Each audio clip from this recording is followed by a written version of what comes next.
11:59 at Radio Free America, and this is Uncle Sam with music and the truth until dawn. Right now, I got a few words for some of our brothers and sisters in the occupied zone. The chair is against the wall. The chair is against the wall. John has a long mustache. John has a long mustache. It's 12 o'clock, Americans, another day closer to victory. And for all of you out there on or behind the lines, this is your song.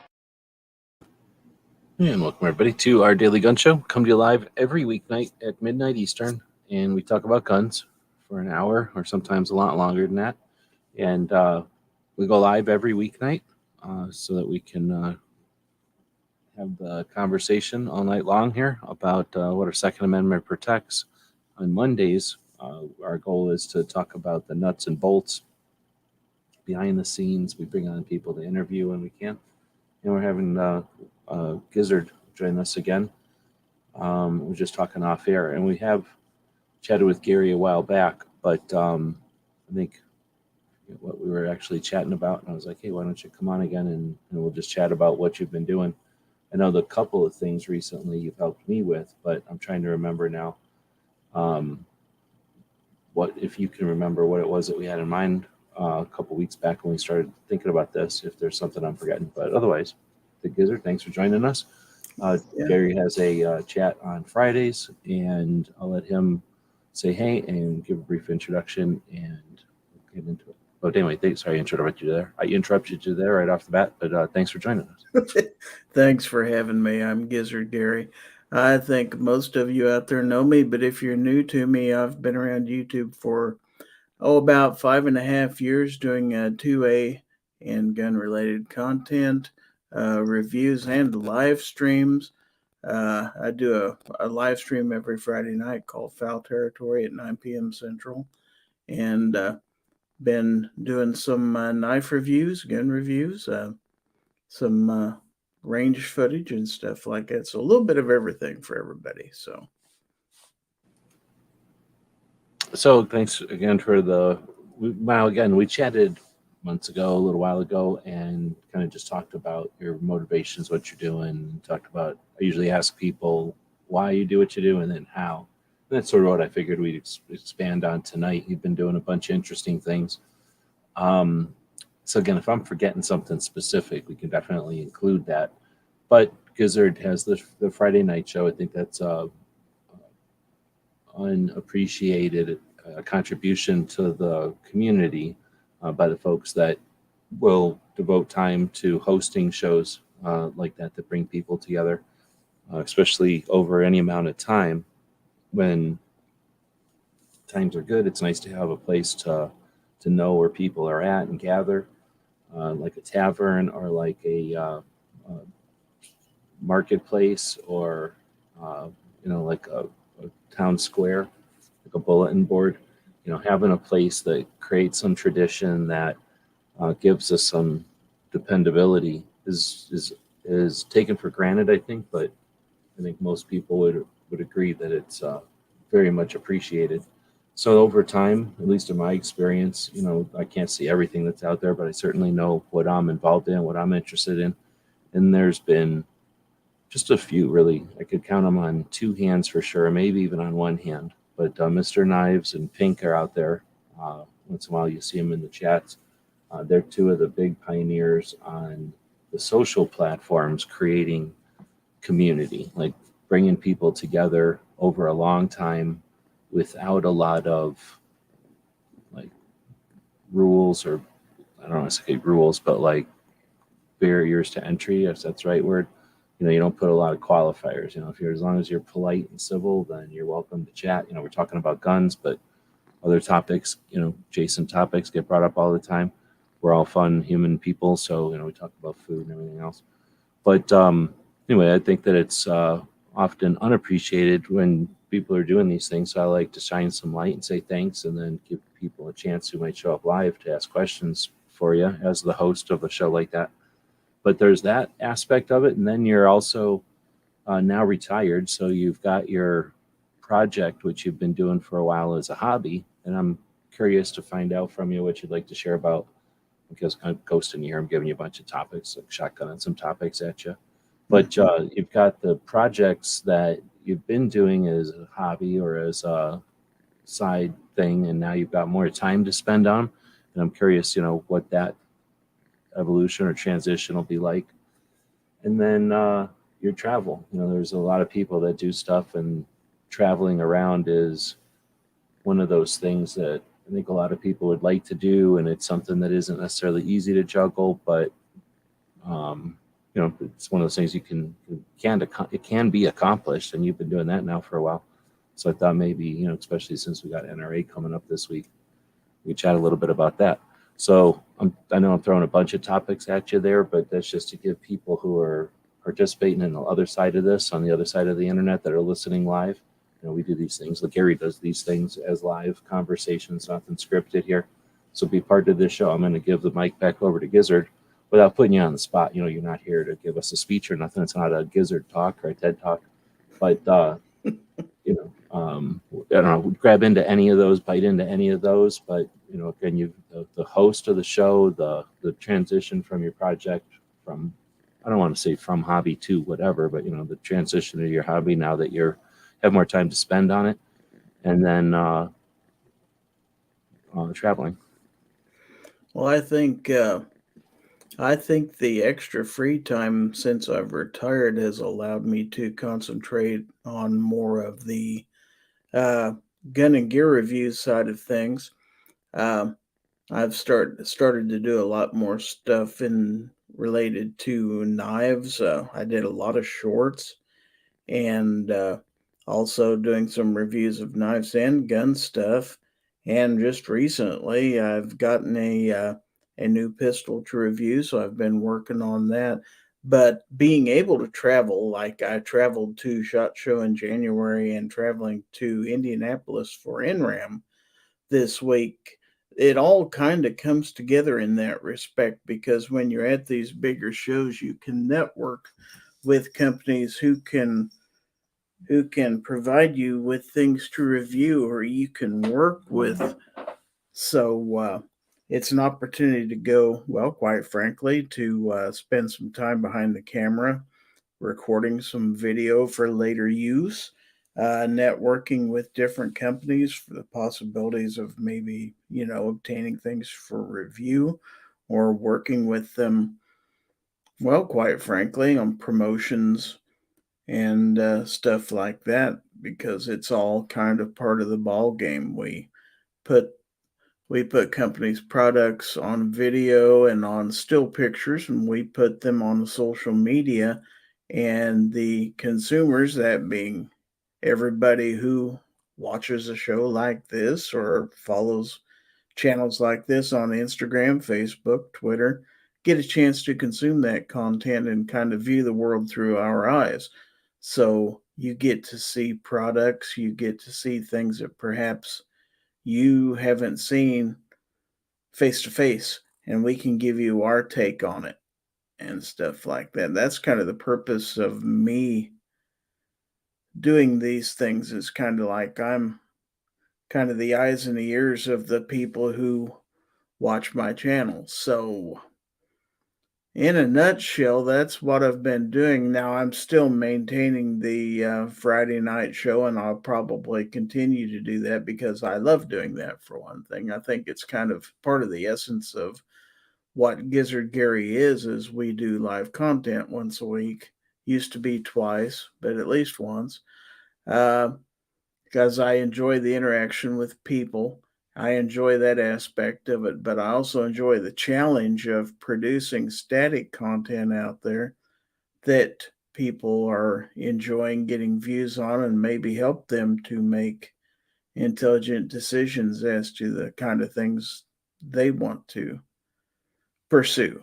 So,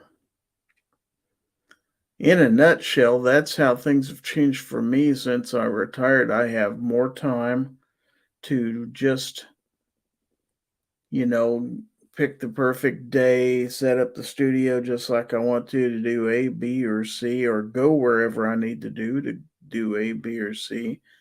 And it's been a learning curve, and I've relied on my friends. I see the gun snubs out there. He and the rest of the hens have been a great help, and pointing me in the right direction when I, have roadblocks. We've opened up doing review channels. I have a review channel out on YouTube now, a second YouTube channel called Gizzard Gary Reviews, and particularly use that for just purely gun and gear reviews and maybe some other things some things that we promote and stuff like that out there. So just kind of a little bit different vehicle that people can go just for reviews.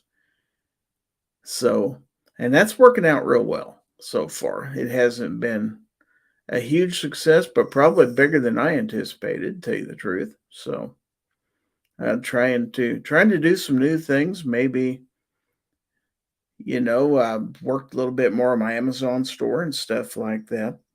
So, a little bit of everything out there, just to just put my feet in the water, so to speak, and it's working out well.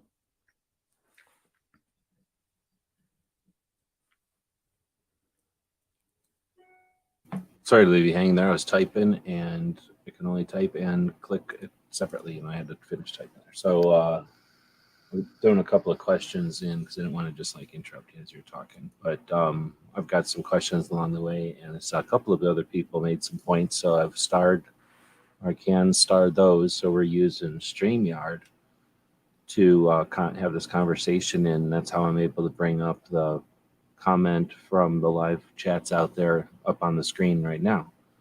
Okay. So let me go. So Gunpowder Beauty is saying that she makes content for her mostly. And that goes back to one of my questions as you were talking there. My question there was, who do you make I put in here, who do you make content for? And that's as you were talking about the live conversations, I think. And that's the question is really like, is when you're making content, and you make a lot of different content. So I guess there might be more than one answer to this. But do you make it for the people that you know in the live conversations, or are you making it for, I don't know what to call it, like the typical, like the standard audience person? Especially when you just kind of mentioned at the end of your description there, you've got a new channel, Gizzard Gary Reviews. We just dropped a link to it in here, so that you've got. We'll talk about that a little bit if you're okay with it. But Sure. Like a channel that isn't gun related for lots of different strategy reasons and tactical reasons for development of content.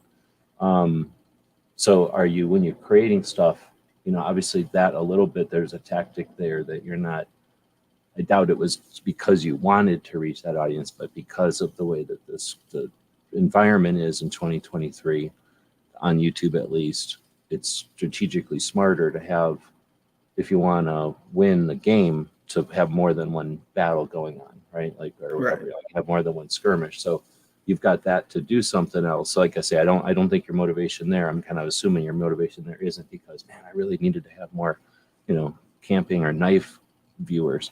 But I guess the question is, are you doing stuff for the people who you know? And I'm guessing the people you know most are people you either literally know in real life from like the Gun Channels crew or the different communities that are out there.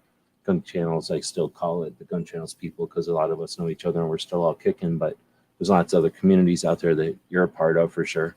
So is it the people that you know personally, and like, and I can't answer this myself, so I'm asking you because I'm curious, but are you're like, oh, I think somebody, I know somebody who might like this knife, or is it, on a knife review at least, or is it, oh, this is a knife that would be good for that audience, or is there a third that I'm missing? Like, are you making stuff for a person who you don't know, or is there some other fourth way? Is there something else there? So I guess what's the target when you're creating content?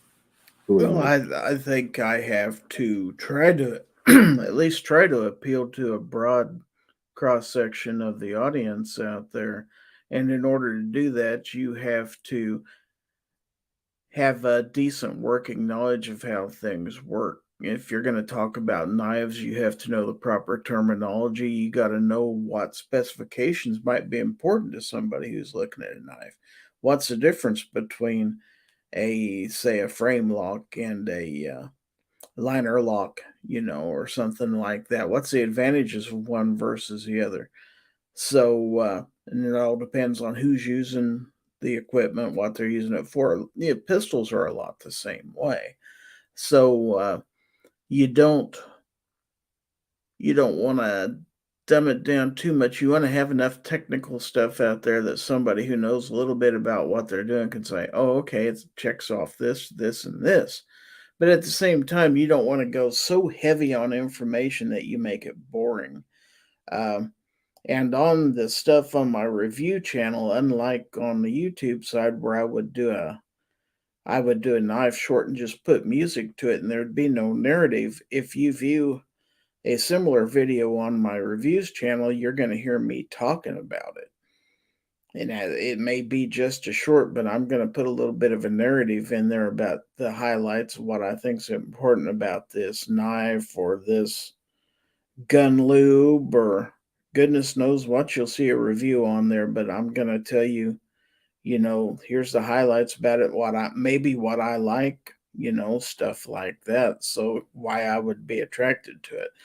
So, but as far as who my audience is, it's really hard to say. I kind of every time you talk to a camera, I think you kind of envision somebody on the other end of that screen.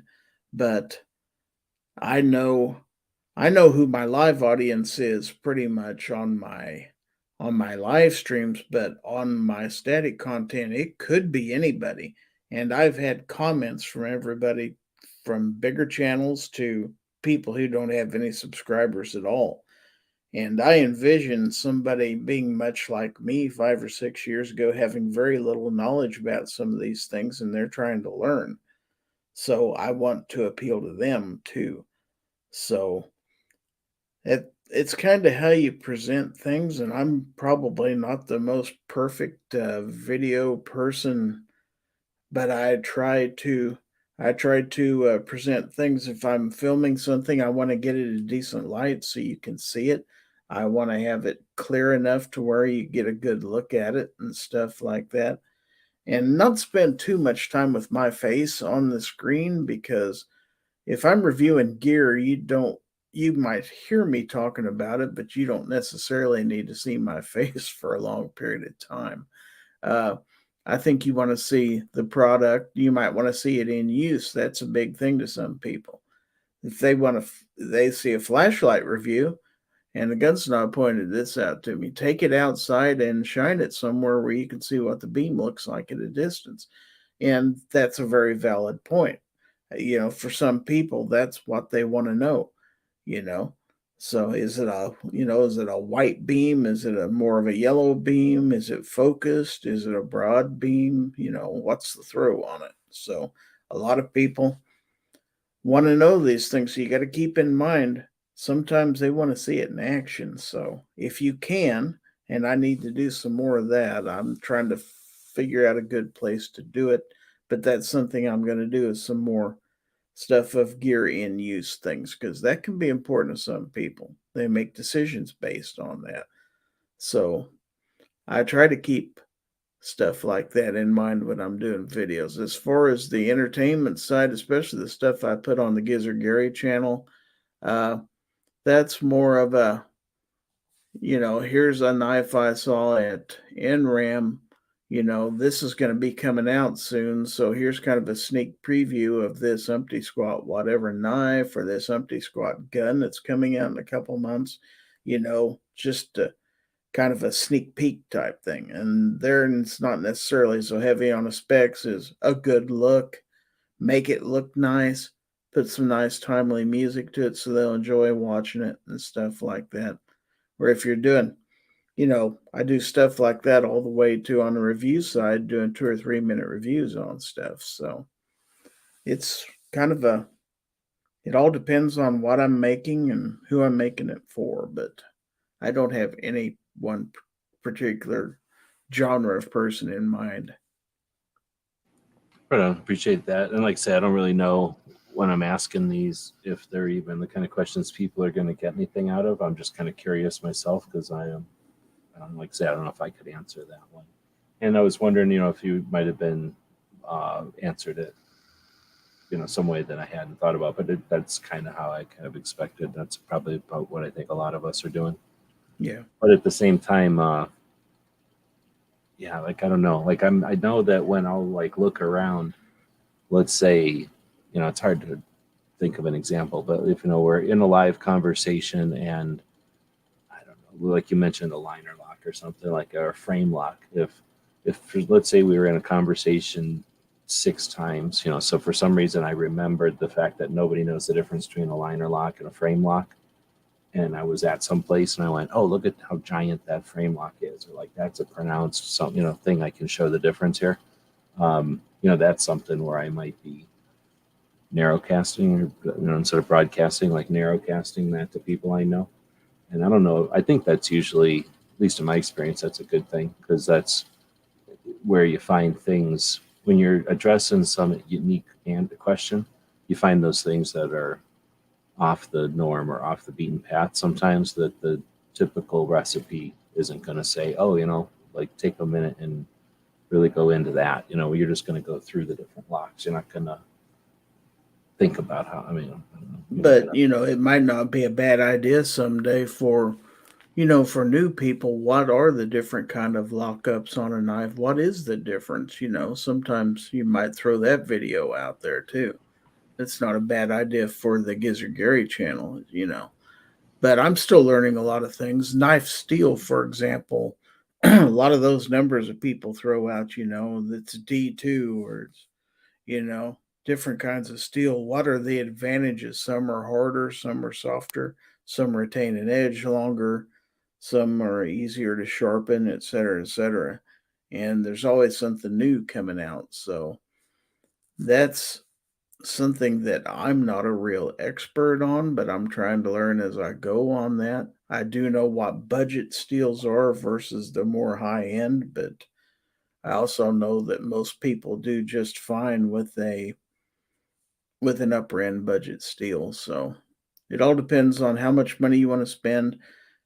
When you're buying stuff, well, guns and knives too, you've got stuff ranging from the fairly low priced all the way up to extremely high priced. And what you end up with in the end has to be, what it's worth to you. So it's hard for me to say, don't ever spend more than $50 on X, because if you got your heart set on a $300 or $400 one and you've got the means to afford it, who am I to say whether you should have that or not? Of course you should if that's what you want. Yeah, talking about like a knife or a flashlight or keychain, Hmm. anything that you carry around with you constantly or that's in your pockets all the time, you pick up and use all the time. Uh, I forget how long it goes ago, but at some point, my friend was like, just a friend of ours, was like, I'm buying this really expensive knife. And we all gave him a little bit of crap, "Oh, what are you buying all this, just hundreds, couple of $100 knife?" I'm like, you're going to lose that, of course, right? You're going to buy a couple $100 pocket knife, you're going to lose it. But essentially, his reply was, I work at the shop and I pull out this knife daily, and I'm sick of pulling out like a 25-cent box cutter knife, essentially, because it's practical or whatever. Like, I want to start enjoying it. There's only X amount of time you got in your run, and what's money for? And I want to, I'm a grown man, I haven't lost my life in a while. It's not like, I'm prone to losing my knives every week or anything. So I'm buying a knife I like. And as far as I know, I mean, he probably has bought a couple more. I don't think he's like quite to the point where he buys expensive knives just to own them or anything. But he may have bought one other, different one. But he's had a pretty nice knife, and he's not the one you're going to ask, hey, I need to shove something. I need a knife to shove down into this can of paint. He's not going to offer his knife for that kind of stuff. But he doesn't care. He's using it or whatever. But anyway, I get that. So if you're going to carry around a nice flashlight, or you carry around a flashlight every day, carry around a nice one. And I totally understand having something, if you're going to use it and you want it to be dependable and rugged, you got to pay for that. And I'd rather pay U.S. workers personally. So I'd rather pay a little bit more, or at least usually end up paying a little bit more.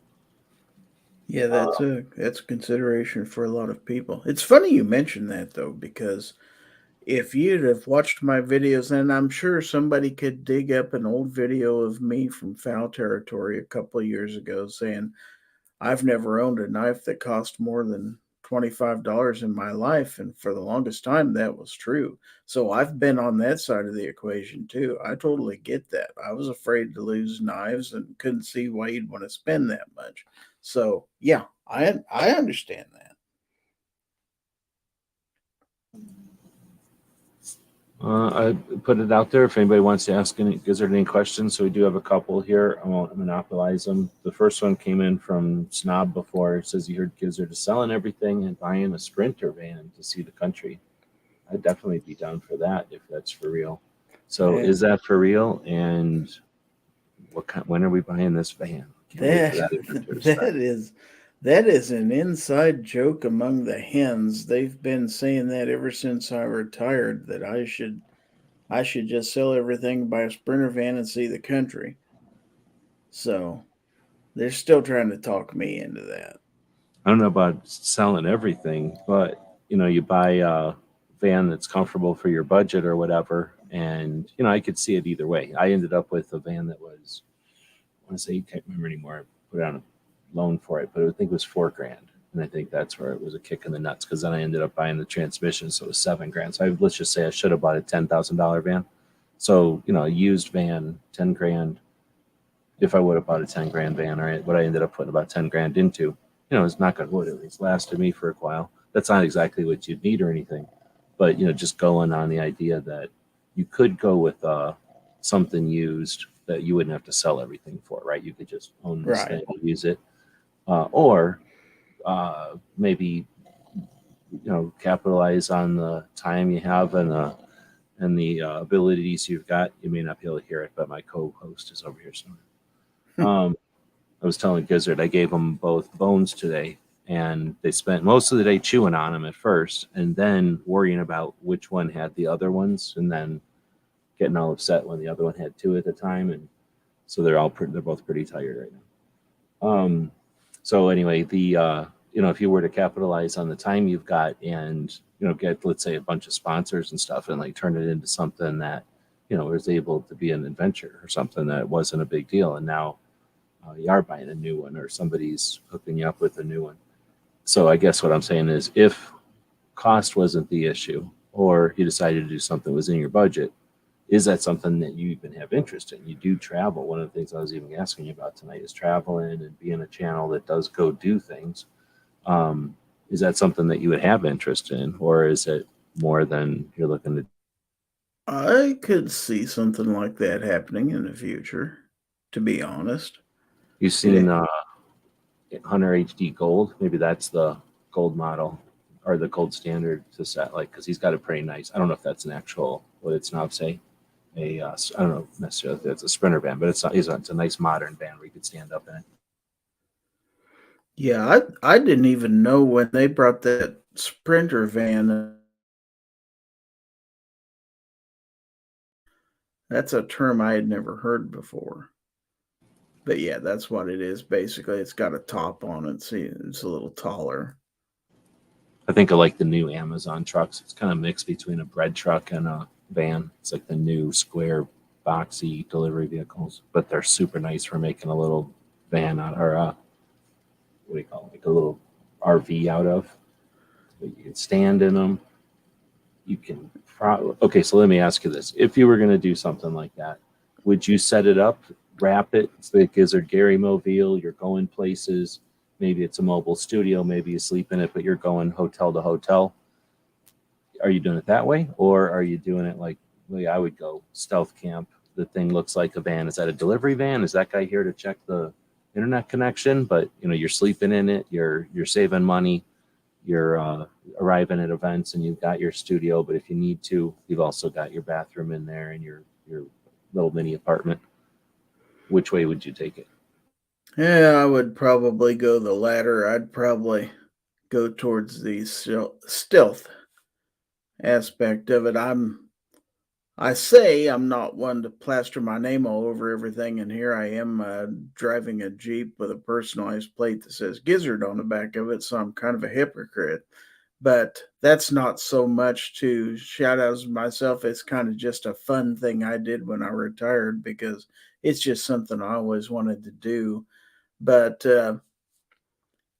Yeah, I would really probably just it would look like any other van.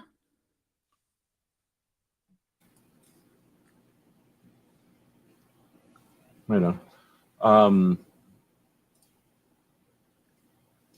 I think I'm done with that. I'm feeling like I might have missed something in that direction, but if we miss something, if I'm missing somebody's comment or question out there, if I'm missing something I should have asked, feel free to let me know. Going back to one of mine, then I was going to ask you this when I was thinking about this because I think what happened is we talked about doing this show. Oh crap! I just lost that comment. I think we talked about doing this show weeks ago, and then I totally forgot and never set it up. And then you were on the show, and I'm halfway through the show. I was like, wait a minute, weren't we supposed to do this? And that might have happened twice even. So we've had plenty of time to think about these questions. So here it was. The question I was going to ask, and I was going to try to figure out a way to do this in a poll. So probably I'm going to ask the question, but I'm also going to ask it very slow and jump over to the live feed and make it into a poll also and ask one of my other questions.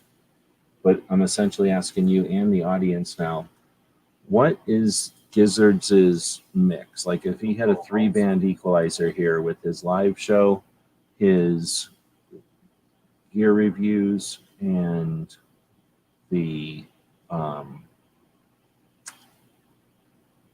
I guess the community side, the hanging out and being a community, I don't want to say leader because I don't think you'd call yourself that, and I don't think you're trying to do that, but in a way you are because you're creating the place. But like a lot of people, there's not like one leader, right? But a community host, I guess, and that's a certain amount of time and effort. I don't know. People must appreciate there's some amount of time and effort.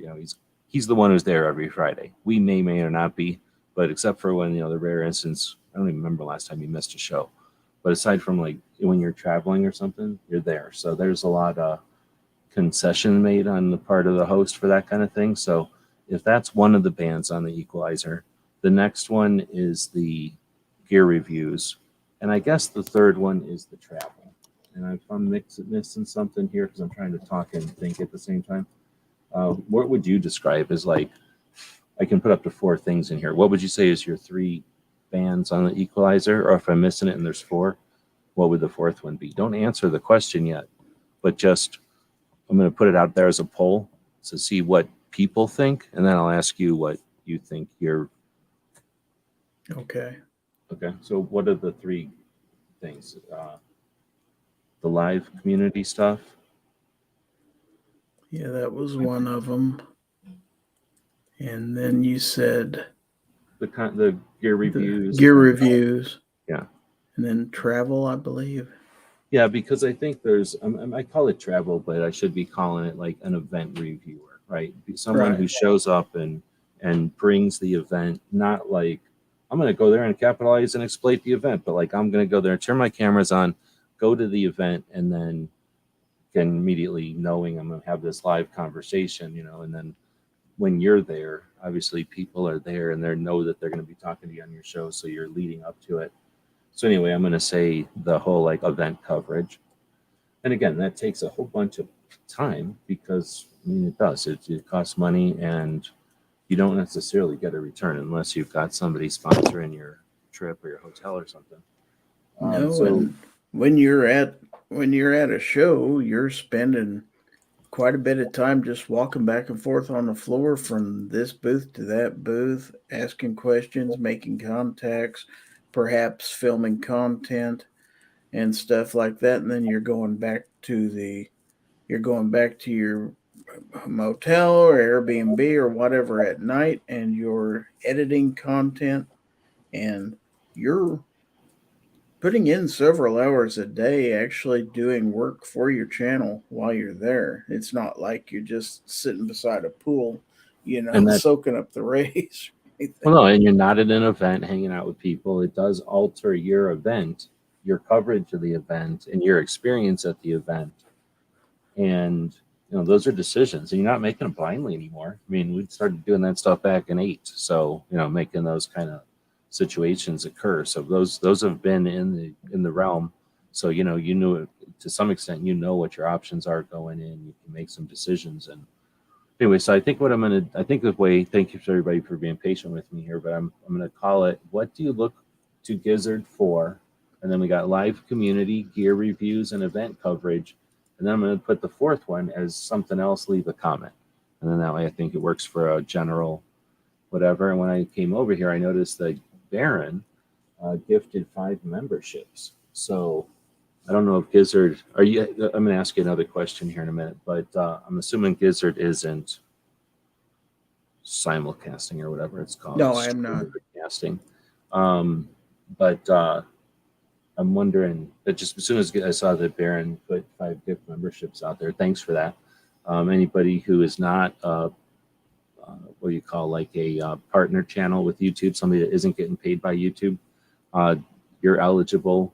And if you're eligible and you haven't received one, if they're not all gone already, the robot will just start assigning them to the people that are most active in the chat. So you're encouraged to be active in the chat. The robot will see that you're saying stuff, and then Baron's memberships, his gifts memberships, will attach to your account for a month, essentially. So thanks for that.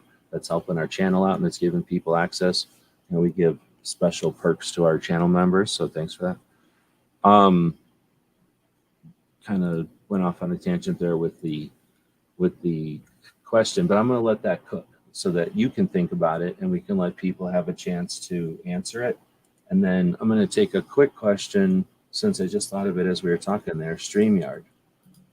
You've got, when you think of, I don't know if you'd call that your live community thing or your event coverage, because it's kind of both, but, your relationship with the StreamYard people, we got Clover, who's on our team with the YouTube side, and then we got Night Strike, obviously runs the guntube.org. We got that figured out. You're probably the person that's the go-to for StreamYard.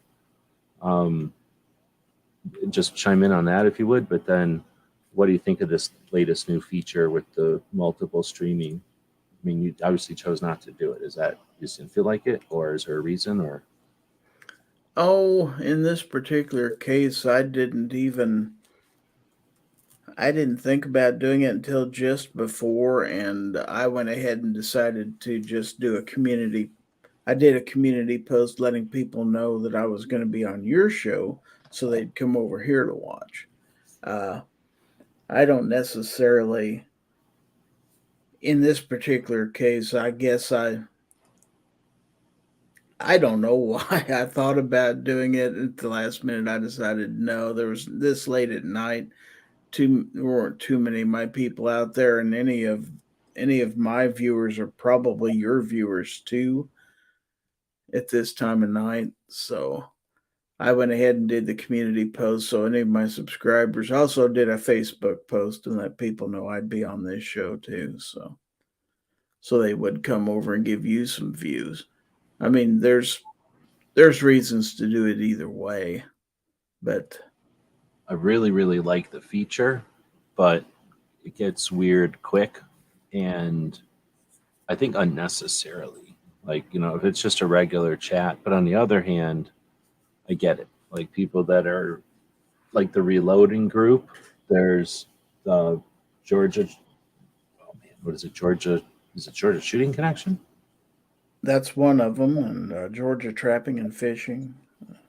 Oh, see, I didn't even know that. But so there's, these kind of groups, and there's going to be some overlap though there, but then there's the people that aren't overlapping. And that's where I could see that being, just effective for if you're going to have a conversation like Hillbillies Chat, which is on Saturday afternoon, evenings, I guess, for most people. I'm going to say it's evening for everybody, right? Hillbillies Chat is kind of a fun chat. It's gun focused, but it's just a fun chat with a bunch of different people in there. I could see people simulcast on that one because people may not catch it on the time of the day or the week it is, and then, being maybe adjacent to what they're interested in. But yeah, for just the typical show all the time, I guess it could be, I don't know, just complicated because you get into who's commenting from where and seeing stuff. I think it's super good. I mean, I think it's a worthwhile skill set to have, though. I could see it being very powerful when we need to get the word out for something important. But there are people And I've ran into them on some other streams that do not like the feature. I've heard anything from it takes views away from the original person doing the stream to it causes them to have multiple notifications for the same stream in their subscriber feed on YouTube, and it causes a lot of clutter because they're seeing three or four people all streaming the same thing and they can't tell what's what. So not everybody's a huge fan of it. No, and that's why I think it could get old quick. And for that reason, like let's say the words said on it are exactly the same on each channel. I don't know what that does to the internet, but the internet's probably going to see that as clones or carbon copies. So it's going to not hide it, but it isn't going to look for it. It's not the first thing the internet's going to look for when it's trying to answer a question. It's going to be kind of ignored. But depending on what you're doing, you don't always care what the internet finds. Sometimes you just need to get the word out. So yeah, for lots of reasons, I guess, like I was kind of alluding to, it's not perfect, but But I definitely think you have nonetheless. to use it judiciously. I mean, if you've got a group of people saying foul territory where I've got 4 or 5 people who we pretty much have the same people that are our subscribers and everything, it might be kind of superfluous for them to stream. I'm not saying they can't, and I give them that freedom to do that, and I don't discourage it in any way, shape, or form. However, if you've got a show like, say, Clover's, for example, where he does podcast with this person or he has different people on his panel that aren't normally on these chats, you've got the potential of that person doing a stream and you've got their audience along with yours and you're exposing your show to new people. So there are times where somebody else sharing a stream could be extremely advantageous to your channel. So it's kind of a double-edged sword. You have to know when it's gonna be a benefit and when it's not. And I don't want to bother anybody by allowing people to stream my stuff. I just don't have a problem with it. If it becomes a problem, then so be it. Everybody who does that on my show, and usually there's somebody every week that does, they are usually good enough to put a link to my original stream out there, and I make sure and let them know, like when I'm giving a giveaway, if you want to be entered in this giveaway, you have to go to my stream on YouTube in order to enter, otherwise it won't register on the giveaway tool. So I think you have to make people aware that there's differences on where they watch and how they comment. So it's still kind of new to everybody. I hope it doesn't get to the point where people just hate it. I think it could be advantageous. I don't know if they'll hate it. I mean, I guess, yeah, if everybody wailed on it all the time, everybody would hate it and they know it wouldn't use it. But I think it's a feature or or anyway, it's a positive thing that because it has some side effects, people aren't going to abuse it, right? Because the side effects will show. It's sort of like typing in all caps. You can do it all you want, but if you do it too often, enough people are going to tell you to quit it that you're just going to eventually quit it. Like no one does it, even though there's all kinds of people that want to do it or start doing it. Anyways, I think it's one of those kind of things. But anyway, just without beating on this dead horse already, and shout out to Dead Horse out there. The idea that getting out of your comfort zone and doing something every once in a while and experimenting and finding out, oh wait, there are negatives to this, all the kind of things we alluded to.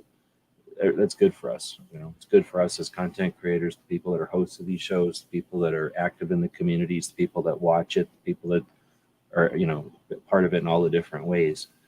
Because otherwise we'd be boring and we'd be doing the same thing and we get abused, right? We would get used by people that could figure out our strategy, what we're doing. So I think it's good that we're out there playing with this. Right. And I kind of had the advantage of I oftentimes listen into the StreamYard community chats. So when they introduce a new feature, I know it's coming about a week ahead of time. So I knew that was going to be turned on. And I don't think there were a lot of people in our quote unquote little community here that was aware of it. So when I was watching other people's streams and I noticed they turned it on and I was seeing other people's reactions, I'm like, oh, I didn't even think of that issue or that issue. So I did bring those to, I did kind of collect up some comments and bring them back to StreamYard because, like you said before, I have had connections with StreamYard support. And I knew that there were some things that they could do and some things, like YouTube giving the credit of the views to the person, that they're on. Like if I was streaming this and I got views, you wouldn't get credit for those views. I would. Some people didn't like that, but I tried to explain to them that's a YouTube function. There's not a whole lot that StreamYard can do about that. So, but it's little things like that. I wanted to, okay, what do people like about it? What don't they like about it? Is there something StreamYard could do to make it better? So I have taken some of that stuff back to StreamYard. And I've encouraged other people, if you have questions, please be like me. Reach out to StreamYard and follow them. So, if you're going to be a consumer of this service, jump in and be part of the community. So. I mean, there's of all the things, except for GunTube, who we all know Mike, right? Except Right. for GunTube and Gunstreamer when it was around, nothing else has been, well, like gun channels, if you count that, right? So it was us. But the streamer is like 3 people, and they've been the same 3 people. They got bought by France or whatever, and they're still the same 3 people. And they have a live chat, would say every month. Or is it every week? StreamYard every week. Yeah, every week they do a live get together. So yeah, definitely, if you're interested in being part of something, they make it possible, and it's something super cool. I mean, honestly, this is one of the neatest. And because it's developing and it's not standing still, I'd say, aside from, oh man, that would be an interesting conversation for a poll or something. What's the most interesting new software? But this is way more interesting to me than Instagram at this point. For years now, it's actually for a while now. I should say not years, but for a while now, it's been way more useful and interesting to me than Instagram. And you'll find out that StreamYard is used by a variety of creators out there, not just firearm creators, but all kinds of people from different walks of life. And they even offer they've got a teleconferencing service much like Zoom that they support too. So yeah, so it's way more powerful than what we're using it for. Oh yeah, and it seems to be really taken off. Like you say, they became part of another company. They are StreamYard itself is based in Canada, and the 2 guys that created StreamYard actually are the ones that host the what they call it a town hall. It's basically 8 o'clock Central every Sunday. They have a live stream where they introduce new features and basically talk about StreamYard, and people can ask questions in there, etc. So it's kind of a direct way to be in touch with the creators and let them know you like this, you don't like that. When are you going to fix this? Stuff like that. So they do listen. All right, so we've got a bunch of people actively out there. We've got the poll going. I don't know. Hopefully, Gizzard isn't checking the poll out. He's probably already spoiling it by looking at the poll. But I'm about to ask him the question here in a bit. If I can get this dog off of my arm, would you quit wiggling on me? Leaning on me is one thing, but then he starts to wiggle, and I can't click my mouse. So I'm going to pass on one of my questions here because Gunpowder Beauty had asked a couple of questions, and we're probably past her bedtime. So Gunpowder Beauty asked, what is your favorite video you've done since starting your channel? Oh, my favorite video that I've done just for the sheer fun of doing it? I did one years and years ago. I'd probably only been doing this a year or so. I did one called In Search of Gizzards, which basically followed me from my daughter's house to the restaurant where I typically bought gizzards every week. And it was kind of a trip through the town to the restaurant. I went in and bought them, and then I came home and opened up the container. And there was shots of me playing with puppies and everything else in there. And that was just pure fun to do because I just kind of laughed the entire time I did it because it was just a pure fun video. But as far as real work that I do for the channel, quality content, I would say, well, it's hard to say. I've had some stuff at SHOT Show I'm real proud of that have done really well. I've also had some gun reviews that I thought went very well and stuff like that. Others didn't get a whole lot of views. So as far as any particular one, other than that one fun one that I did, uh, it's it's really hard to say. You put a lot of work into some of those things and stuff like that, and then you put it out there on YouTube, and you hope a lot of people watch it. And sometimes it's like, man, I put 2 or 3 hours or more of work in this, and 20 people watched it. And other times it's like I spent 15 seconds doing this video, and 20,000 people watched it. So it's hard to tell. You just got to do different things, but I enjoy the video editing aspect of things, trying to get things just right. And when they fall together, that's when I'm, really the most proud of my work is when I've got a video that looks decent, it's got a decent amount of views, good comments and stuff like that. Especially when I get comments, people thanking me for making the video. Whether people out there realize it or not, I read every one of those comments, and yeah, stuff like that means a lot.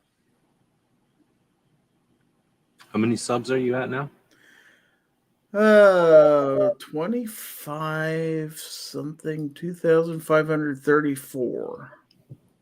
And then what kind of rate or what kind of pace is that growing? I'm sorry that I don't keep up with everybody's channels and that kind of stuff, but is that growing slowly? Is it been on the rise? Is it consistent? Is it spurts?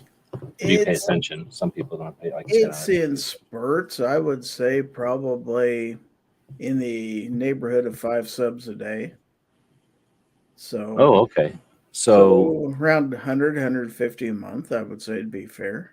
And then as far as your comments go, and this is usually a correlation with sub count, but not always, because there's more active communities and people that lend themselves to have a more conversation, like Honda being political and being weird.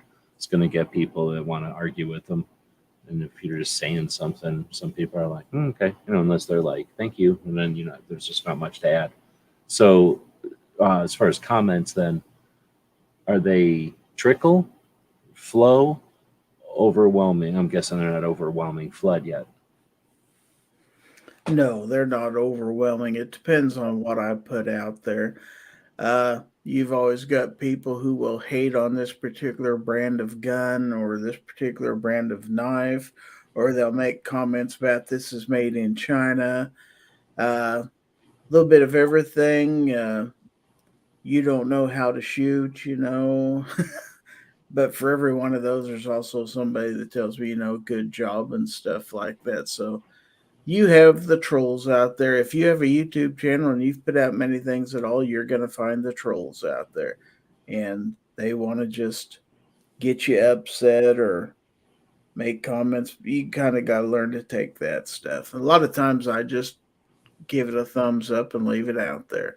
Only if they get really horribly abusive do I don't usually bother engaging them in any kind of debate. I just get rid of it.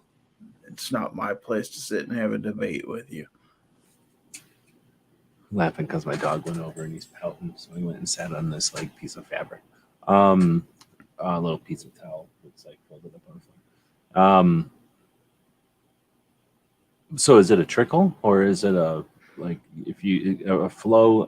I'm trying to remember at what point.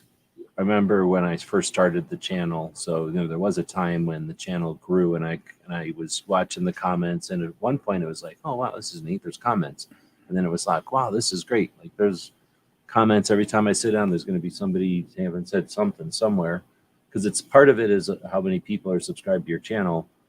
Part of it is how often you post videos, because otherwise, subscribers don't matter. But, if you're posting on a regular basis and you have subscribers, then there's a formula there for how many comments you're going to get. But then as you have videos exist, people are just going to stumble across them. Or again, if you've got a bunch of active viewers, they might dig into your videos. Or if you're referencing videos, you're going to get these comments. And it can go from, oh, wow, I got comments every day, to like, uh-oh, I missed comments today and now I'm 200 behind. And for me, that's somewhere where if I would miss them, I would be behind. And then if I missed them for 3 days, or like SHOT Show, done. Like, there's no way I'm ever catching those comments again. There's just way too many coming in. And that's where, for me at least, I don't remember what year that was or what size I was, but there was that time when there was just so many comments that I'm like, okay, I'm done. I'm not, comments on YouTube are no longer a thing that I can keep up on. Every once in a while, you'll go look. You'll hope that your moderators and stuff are deleting stuff that's inappropriate. But like I said, I would call that the flood, when you just have to give up or hire somebody. I don't wish that on people. It's not it's an annoying thing to have that happen, actually.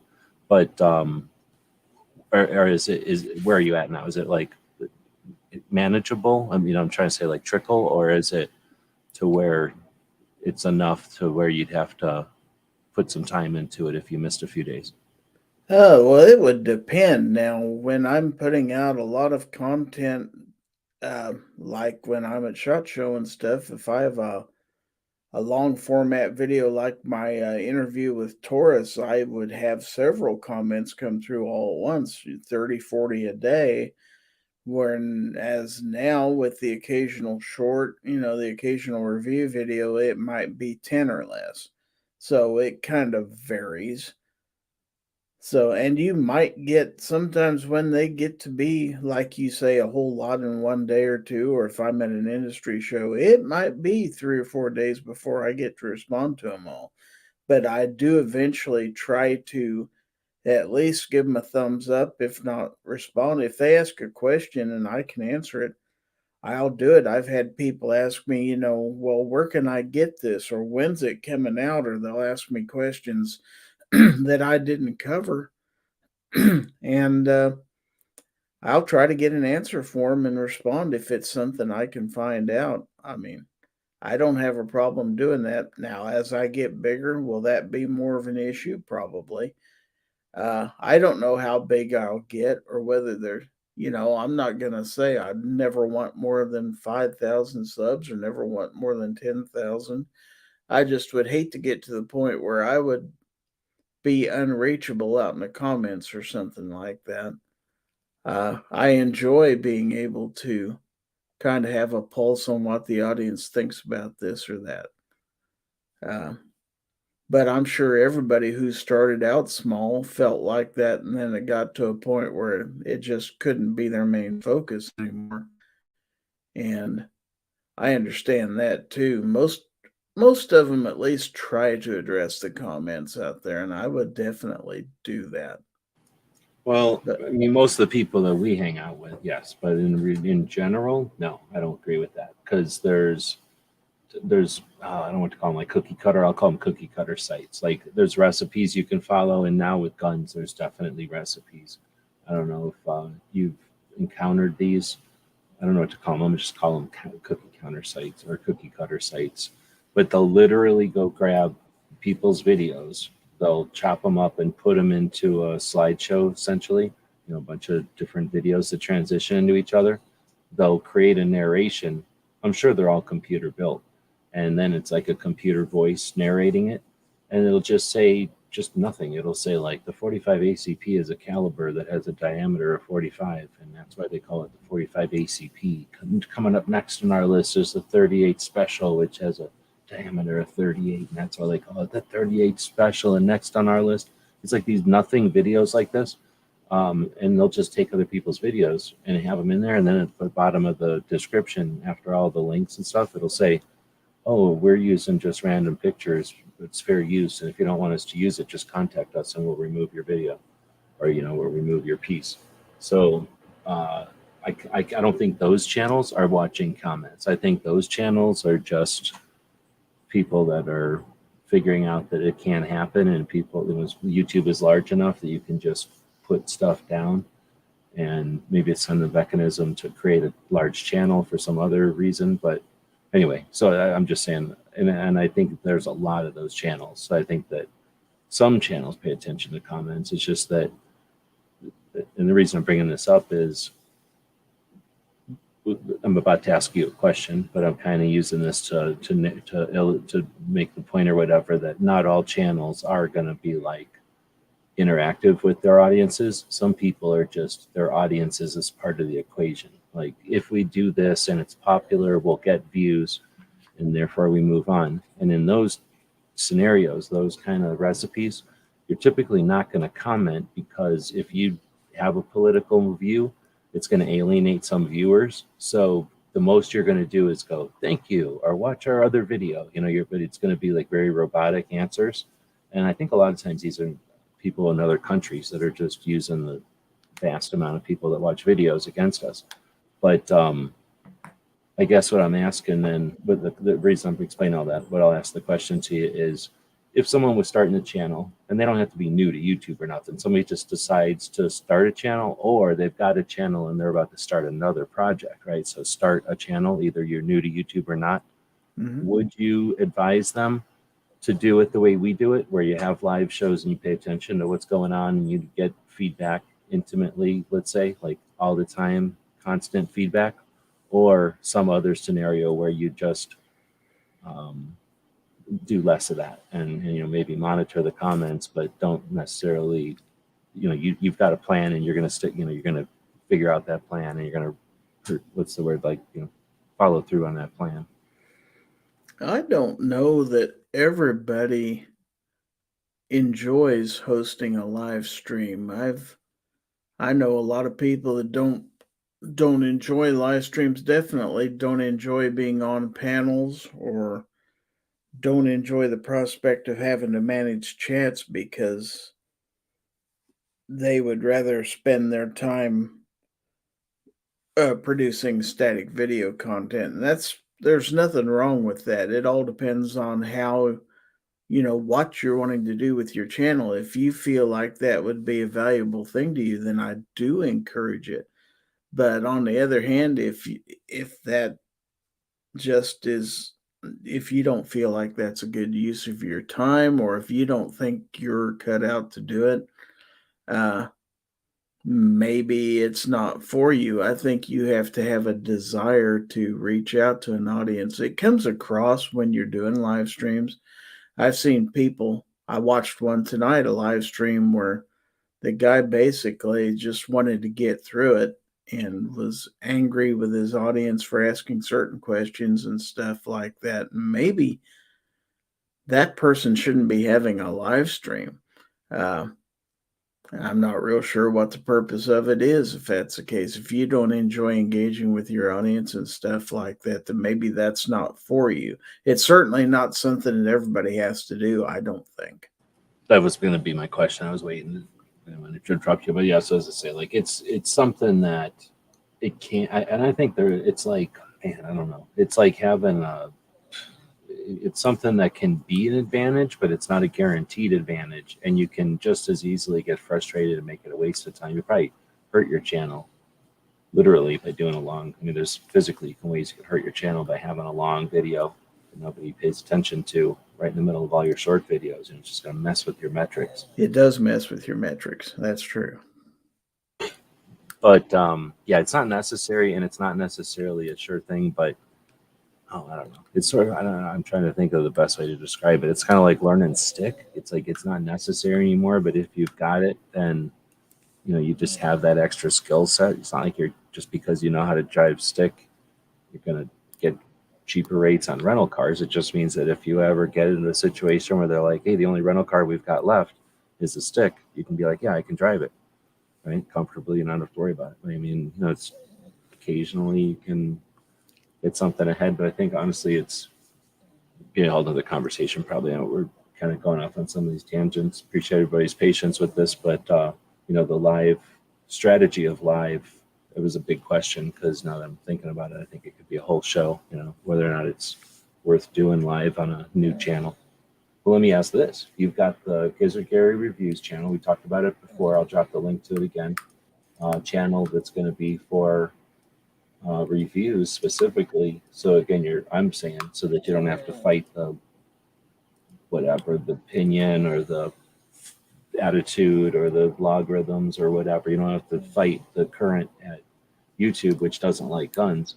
So you can have a channel that's just reviews and that's kind of lacking of the stuff that YouTube doesn't like. So you can you put some sales out there and catch some attention that you're not going to be able to do on the big channel. But and you may have said this and I just missed it, is another part of this that you're not going to have lives over there, or are you going to have lives over there? I had not planned on doing any lives over there, although that's a possibility.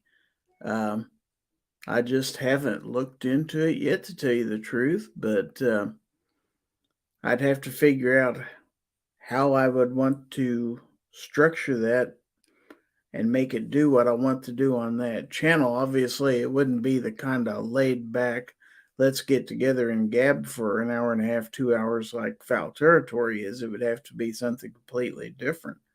So I'd have to figure out how to do that. Is there a possibility? Yeah, sure.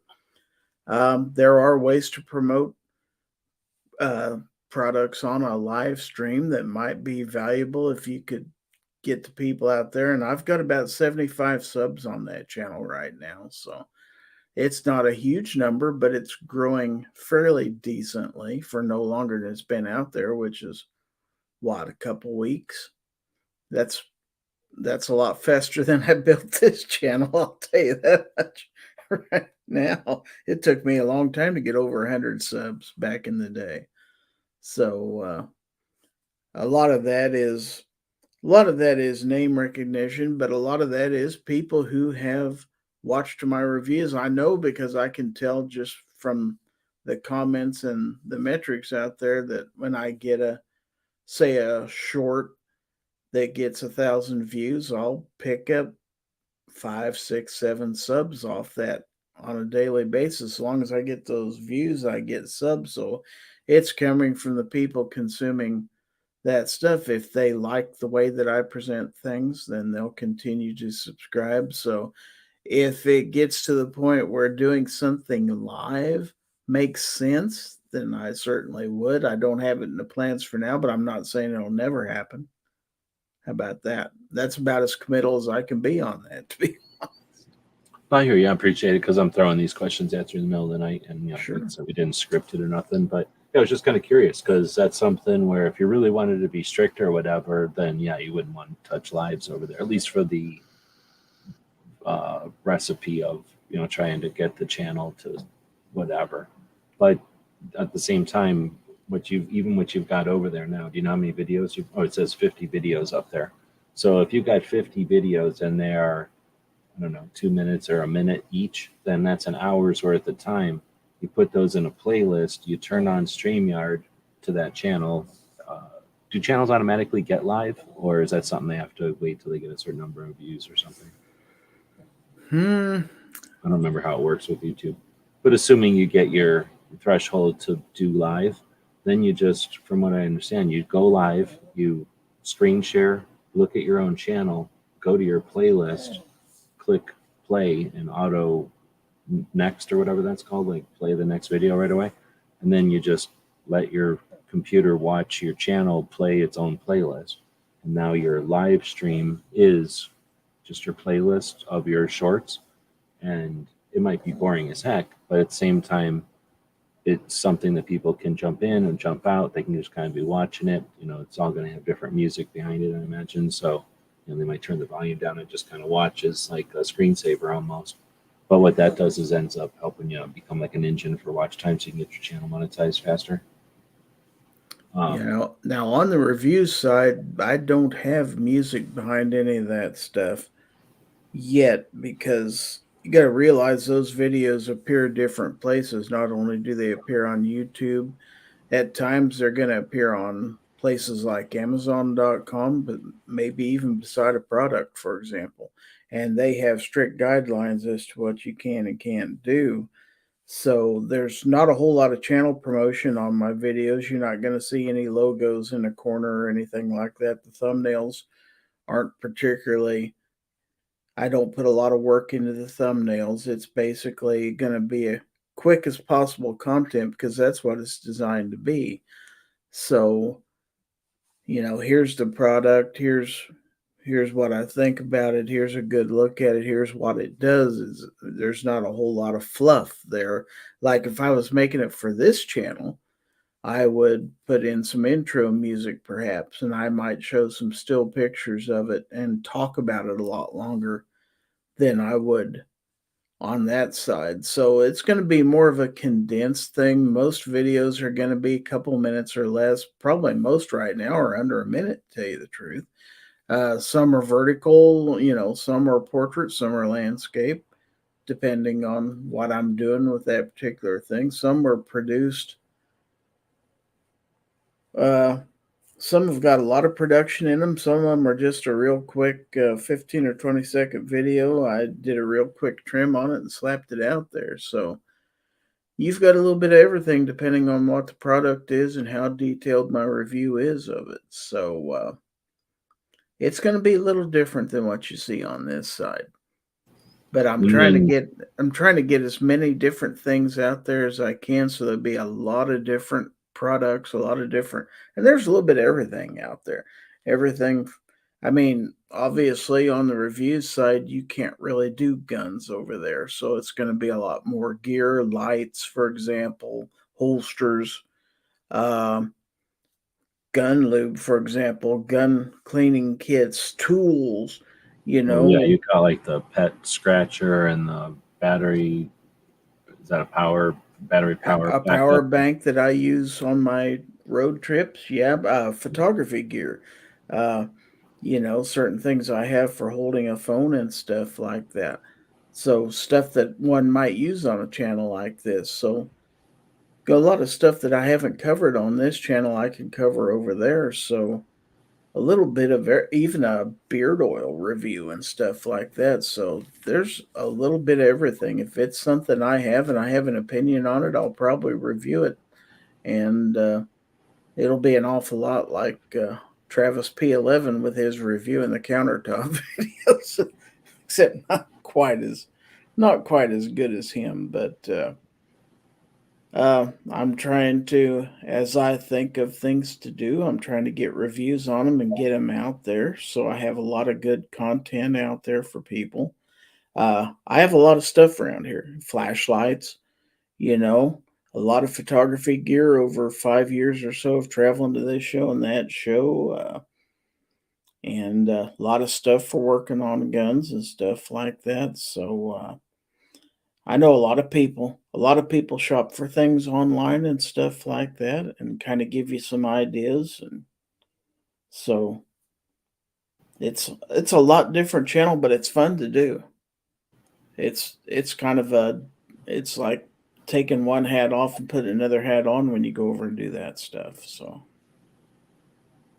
right, so I'm trying not to. I have a question of mine that I think I would fit here, but I'm trying not to load all my questions up first. So Wood's booked already. He has to go to bed early.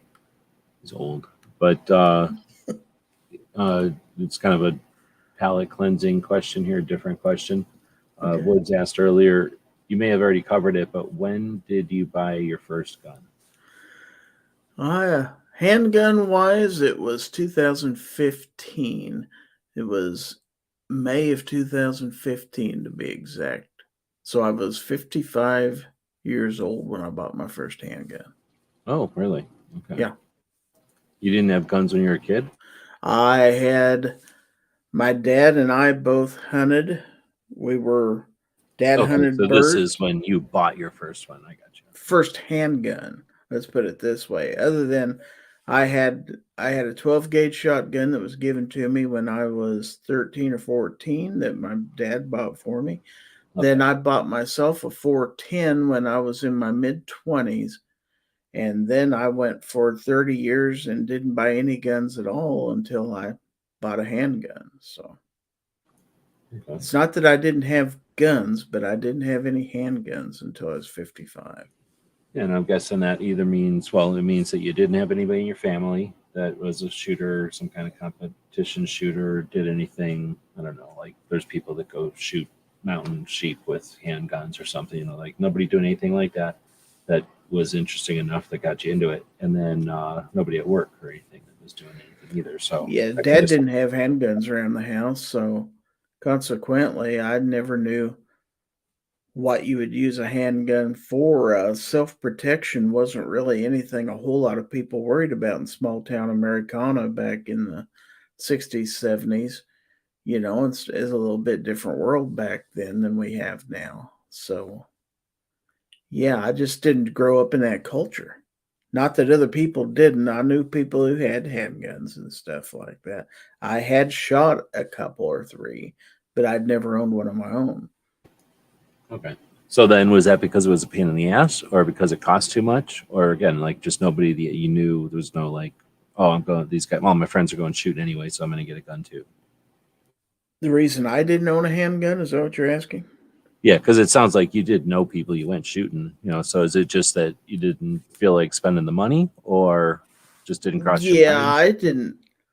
I didn't really have any desire to own my own. I didn't really until, like I say, 2015 or so. I kind of sensed a change in this country, and I felt like there was a need to be able to defend myself, and I felt like it was time for me to maybe get into that. And my daughter kind of got me started. She wanted to get a handgun, and then helping to research her get hers. That kind of led to me getting one. And it's like, the whole world has pretty much turned since then. And I think everybody ought to be able to defend themselves now. But I didn't know anything about 2A. I didn't know. I knew the NRA was out there. I didn't consciously know about a Second Amendment fight, that there was a group out there that was fighting oppressive gun laws. I wasn't conscious of that back then. So I understand there's a lot of people out there that aren't conscious of it now, but with everything in the media, it's a whole different deal now. But yeah, It's I like drunk just driving, right? It's like Halloween candy. Like if it's not something that's in your immediate realm, then you're not thinking about it that much. If it's drunk driving and you're a person who lives in the city and you Uber everywhere, like what do you care about drunk driving? Like you don't have a car, nobody you know has a car, and everybody Ubers anyway, and you all walk to the bar or whatever. I'm assuming people in the city walk everywhere. So what I mean, like it's just removed from them. So I think it's like the guns are like that to a lot of people. They're just not yeah, thinking it about. wasn't that I was anti-gun. I didn't have any interest in it. So that was interesting. I don't know if you must have mentioned that before. As you were saying that, I was thinking, have I ever heard Gizzard talk about this before? I don't remember it specifically, but I mean, again, I apologize. We've been in a million conversations before. Can you imagine how many hours worth of chat that you and I have been in when you count your Sunday morning shows? I mean, you and Single Shot have probably been in more hours together, or maybe Rich White, but certainly a bunch of them. So there must have been at some point you may have mentioned that before, but yeah, that was interesting, and um, it also made me think of the I don't know what we called them, but I don't remember there were either 25 or something questions that gun channels people would ask each other or Right, ask the new people coming in. Made right. me think. I think you sent it to me or something, but I know that it's kind of got bounced around. Barbecue might have been bouncing it around here not too long ago. Yeah. It's Yeah. what we're talking about is Gun Channels was a community that we built in 2013, and it kind of went for 7 years being a place where people would hang out and have conversations exactly like we're having right now in various ways, pretty much 24/7. And it was pretty large, million views, a million hits a month. So however many people it takes to have the place get hit up a million times a month, some fairly large software. And we were using Google at the time, but some interesting hangouts where we would just drop links essentially and people would jump in. not quite like this. This one requires the person who's like the manager or whatever you want to call it, like the person who owns the room has to let you into the room. So it wouldn't really work with StreamYard. That's the one thing StreamYard doesn't give us that would make it like what we had back in the day. But anyway, so well, back in Gun Channels days, there was just this community of people that would have these live conversations, and pretty much everything was being streamed to YouTube, at least for an hour, right? Or maybe a couple of hours, and then the show would go off air and we'd still be chatting and stuff. But as new people would join the community or come around and be part of the live conversations, at least, the commit group like came up with this list, and I probably could sit here and think about it if I tried hard anymore, but I don't know if Gizzard knows the origin of the list. Maybe Pink or somebody would know, but in somebody's room somewhere, somebody came up with this list of questions, and it eventually evolved into, is it 25? And it was just a way to get to know people. It was like some general questions and get an idea of what their experience is and what their interests are. Because there's so many people over there that would help us all go, okay, you're going to want to talk to so-and-so on Thursdays. And, if you're into reloading, like, there's these groups of people that are into reloading, and some of them are real helpful. Or if you're helpful and you're trying to offer advice, then here's some groups where, people get together and that kind of role. But I was thinking, I guess, just rambling here, sorry, but it might be interesting to take those 25 questions and then just invite people in and do a chat every once in a while and run them through those questions. Yeah, might have to update them a little bit. They didn't. Oh, they did ask about reloading. I have them up on my screen, but yeah, it'd be interesting to go over. That's for sure, because a lot of people have never been through that list, and we have had a lot of new people come over the years. Old people go away and new people come in and stuff. It was a great way to get to know somebody on the first day they came into the chat. I can remember my first time I ever jumped on a Gun Channels chat, and Mr. Knives hit me up right away. I think it was within 15 minutes. He says, somebody asked him, did you ask him the new member questions? And so, yeah, I had to do them right then and there. So, and then, I had a chance to give them to other people as they came in and stuff, but it was really kind of a, hey, you're new here, tell us about yourself. And it was kind of a way to get to know what their background was in firearms, and stuff like that. Do you know a lot about guns? Do you know a little about guns? Back then, I knew very little. So, and again, when you've got a bunch of people who are curious and interested in helping you get to where you're trying to go, then being able to say, oh, I never thought about that. Or like, yeah, I'm trying to get to here. Having people go, oh, okay, then don't waste your time doing that. Here's a quick way to get to where you're going. So Baron's out there asking just real quick, where do you find the question list?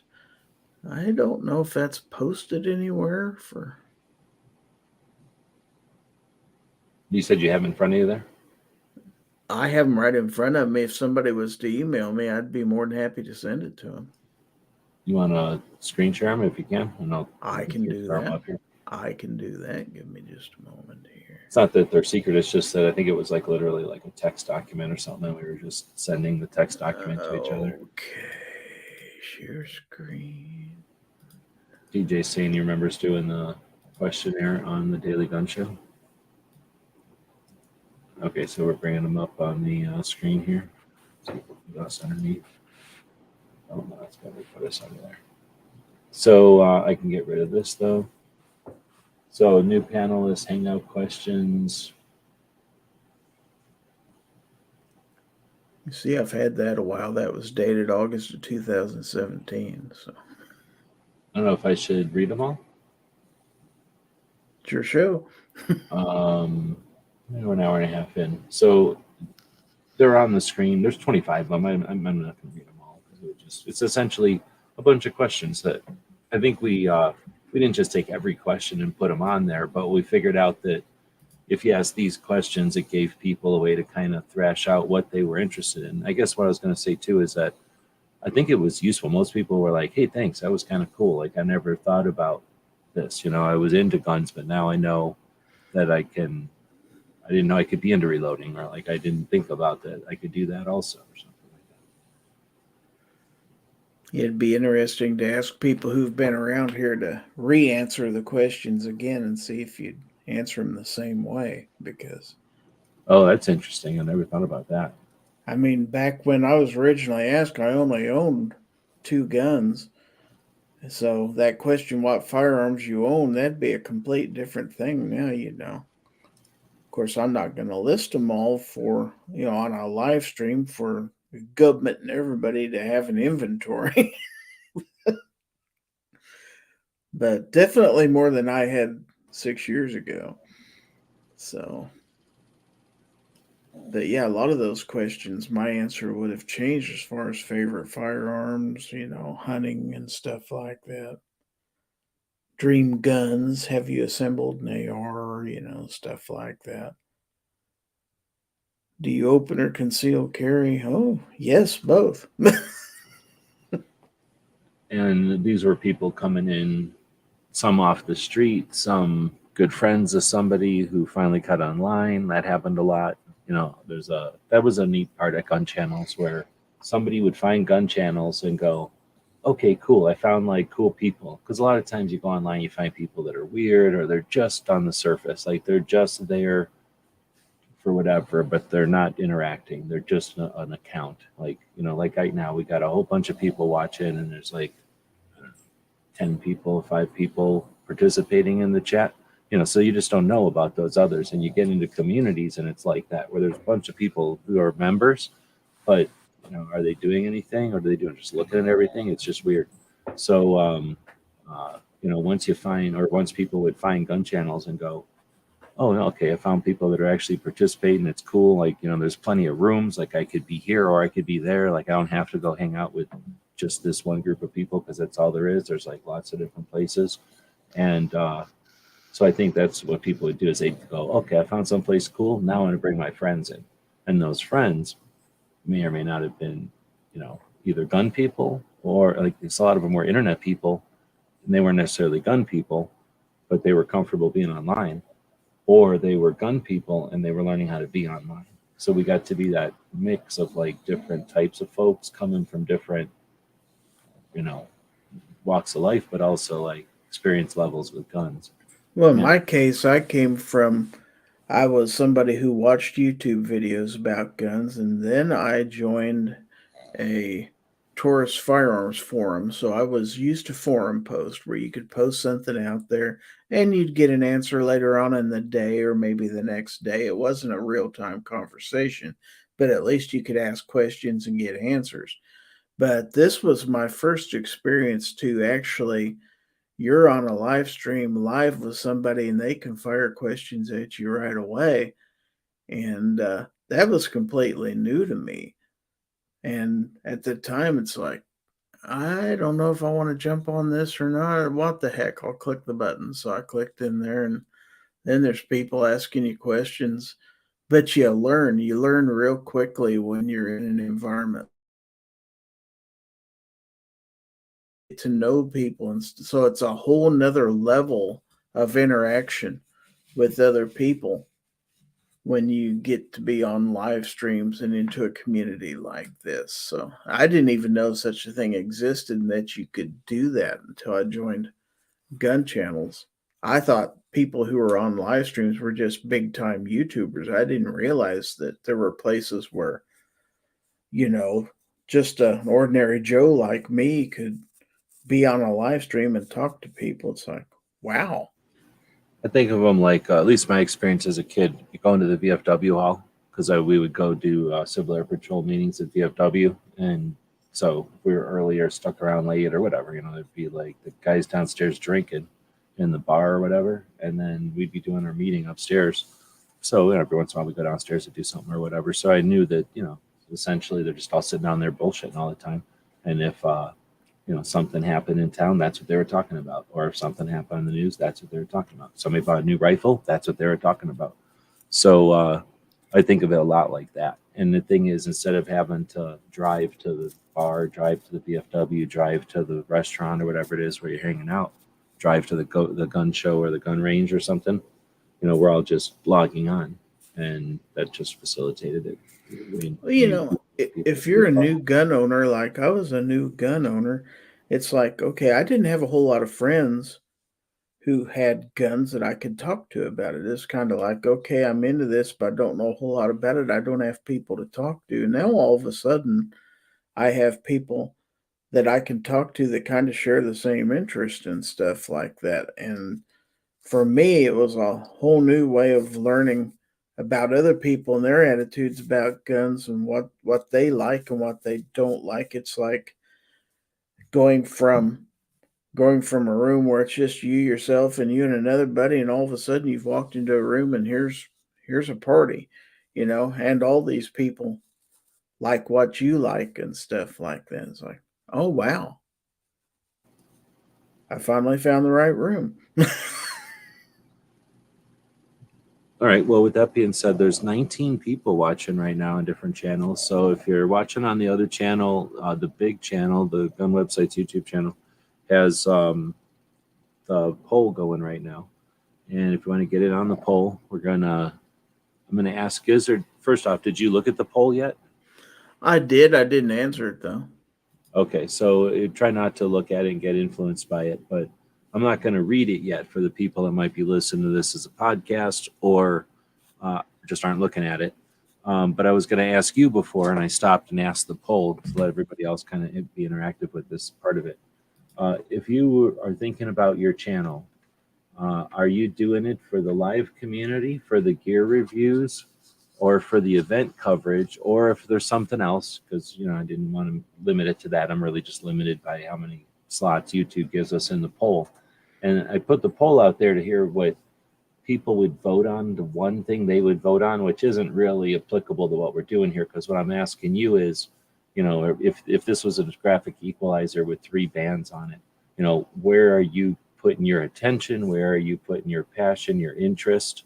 And I'm just curious, one, if you've ever thought about it like that, like how much attention you're giving to these 3 pillars of it, and then see if that meshes at all with the people who are watching. So have you ever thought about it that way? Like how much attention or how much interest you have in these different elements of your facets of your project? Right. And a lot changed when I retired because I had more time to devote stuff to concentrating on what a lot of people would argue with is the vitality of your YouTube channel, and that is your static content that you put out there, your portfolio or your library. And I think as a matter of continuity of your channel and everything else, you've got to build that. You've got to have that out there. And going to events and stuff like that is definitely important too, because it can kind of lead to more static content and better static content and stuff like that. But it's not to say that the lives don't have meaning to me. They most certainly do. And I look forward to them each and every week, but I don't spend the entire week getting ready for a Foul Territory show. It does not consume that much of my time. I do have to plan a little bit, what am I going to have for a topic? Do I need to prepare any slides, et cetera, et cetera? Do I need to get prizes ready? That kind of stuff. But I think from a standpoint of what is important to my channel, it's getting static content out there that people, if you get a good video out there, not talking about shorts, I'm going to exclude shorts, but a good gun review, for example, will continue to get views for a good amount of time. I'm getting views on 3 or 4-year-old videos that I did. There's some that still get 50, 60, 70 views a week because people discover those later on. And the great thing about the firearms world is there's a gun that may have come out a few years ago, and there's a pretty good chance they're still selling that. And a pretty good chance somebody might buy that same thing. So Same way with knives and everything else. So if you can get a good review or a good informative video out there that people can come back to, and that companies who want to work with you can see that you have experience, you can present stuff well on a screen, you can talk about it well, that you would be good at helping promote, because we do work with brands. Obviously, that's one of the reasons we attend these shows, is to work with companies. If we do a good job on a gun video that might have somebody take a look at that gun or that knife or that scope or whatever it is you have on the screen, not that you're a shill or anything, but if you do a good job reviewing something, and then it can be advantageous to the company that you're working with and stuff like that.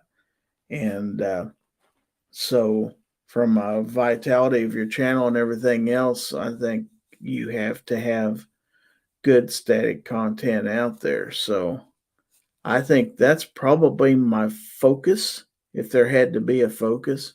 But I think, like I say, the travel leads to that, and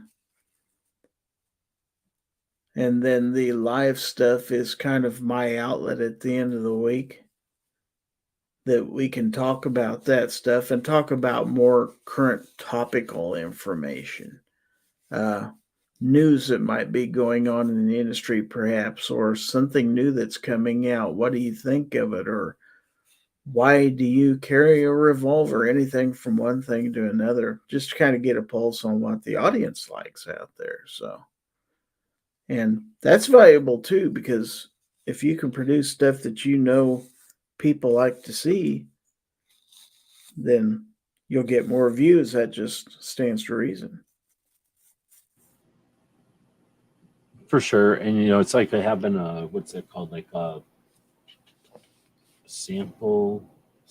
There's a name for that. Like when they're marketing products, or when they're figuring out products, and they'll bring people in as a sample set. But anyway, it's like having a group, a way to get some immediate feedback, and Right. I guess just some Focus group. Yeah, perfect. So yeah, so I appreciate that, because that's definitely, I think you kind of went through and described again, those, why I divided but you're not unique. I think the people that do as much as you're doing, that's a way to divide up pretty much the efforts that we're putting out there, for most people, I think, or at least a lot of channels that are doing stuff out there. But and it's probably changed over time, right? Like, obviously, when you start, you don't know where you're going, what you got potential to do, what you're going to like doing, what works, what doesn't, what's hard, what's easy. So in 2023, though, and as you're looking forward with, got time and effort and resources to do stuff, well, again, without going through all the different things again, would it be like they're all three about even, or would it be one of them is getting a significant bigger push or effort or whatever than the others, or is it all but one? Or how would you set this equalizer? How would you describe the equalizer? Okay, could you ask me that again? I'm not sure I caught everything you wanted to know. Okay, so I guess the real question is, you described all the variables and the decisions and the pluses and minuses of the three elements, Right. but didn't really just the nuts and bolts of where are they on the spectrum. If it's 1 to 100, you got 100% attention to spend on stuff. Which of these is it 33% each of these? Is it one of them's taking a quarter and the other two are fighting for 75%? How does the distribution to these three, is it possible to describe that? Oh, if I just had to give you some wild numbers, I'd probably say at least 60% of my efforts need to be towards getting static content out there, and maybe another 20% interaction, either attending shows or interaction with other companies and stuff like that, and then 20% or so towards getting the live show produced and everything else. That's just throwing numbers out there, Yeah, and realize. again, this is middle of the night, and I appreciate you being willing to do that, because this is, again, the show on Monday is to just to BS with you. We've chatted a million times, but not specifically about the nuts and bolts here, which I am a nerd, so I like to talk about this. But I'm also hoping that this incentivizes and influences, encourages, inspires people to get involved. Like, we're just regular people doing this. Part of it, the fun of it, is doing it. I mean, if this is drudgery, if like the nuts and bolts of doing content sounds like a labor or some kind of like chore, then don't do it. Like, you'd probably hate it, right? Like you were saying before, if you're not enjoying the live thing, don't do that. But don't do the project if you don't want. I mean, you might feel it's important, but go support somebody who's doing it. Support somebody who's doing really close to what you'd like to do. But there's no obligation to do it. But you're allowed to have fun just doing it, right? And I think you probably have more fun, or you probably get further, be more successful, the more fun you're having with it. So anyway, I appreciate again that you're. And I think the more you do it, if you feel comfortable doing it, you eventually get better at it. Yeah, right. That's the thing. The one thing that stopped me at the beginning was I don't know what I'm doing. I don't know if anybody's going to want to view this, whether I'm doing it right. And you kind of you need to learn how to speak clearly. You need to present yourself clearly, not be too wordy. And if you have any luck at all, like I've been fortunate enough to have a group of friends that I hang around with on a fairly daily basis, I have interaction with, who will give me tips. Plus, I also well, you steal from other people. You watch how they do stuff. It's like, I like how he did that. I'm going to do that in my video next time. I mean, it's not plagiarism so much as it's taking pointers from the people that you like to watch and say, well, can I do that? And by and large, I figured out that for the most part, yes, I can. I might not be quite as slick as this XYZ channel or something like that, but I can produce something similar. And if I like it, chances are the people who watch my stuff might like it too. So, yeah, you do imitate things every once in a while when you see something that looks neat. It's like, I ought to do that. Yeah, and sometimes you try stuff and it's like, oh, okay, that didn't work for me. Right. I've done that too. I'm gonna do it different. Right. Yep. All right, so appreciate that. And I'm looking over at the poll. It's got a bunch of votes now. So it came down to live community, 62%, with the overwhelming majority. Gear reviews at 23%. Not even one vote for event coverage. And then 15% something else. Leave a comment. And I don't know if we got that many comments, so that's a little frustrating.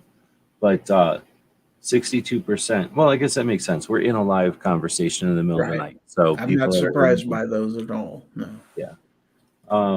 So I'm going to end that one, and I wanted to do that because while we still got the thing going, as a special bonus, a lot of people charge extra if they're going to do more than one poll in a chat, but I'm not. Right? We got an arrangement with YouTube, and we do these polls for free each night, and we're going to do another one here. And I'll keep chatting here. But anyway, I'm gonna ask Gizzard to what's the word, like, what to react. What do you think compared to the results there? Was it what you expected, or? Yeah, that's exactly what I would expect. And I've got to think that the sampling of the people that are probably watching this show, by and large, are the people who watch my live streams and stuff like that. The event coverage, yeah, some of my friends watch that stuff, but it's going to be, by and large, you're going to pick up a lot of people who've never watched your stuff before when you're doing event coverage.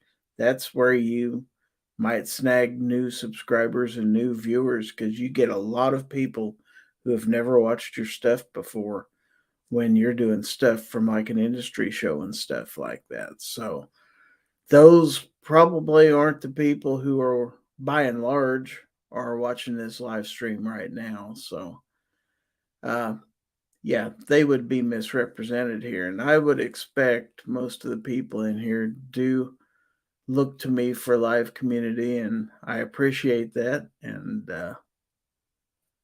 I do take the live stuff I do very seriously. I know sometimes it looks like it's a mishmash of stuff, but it is important to me. That's why I still do it.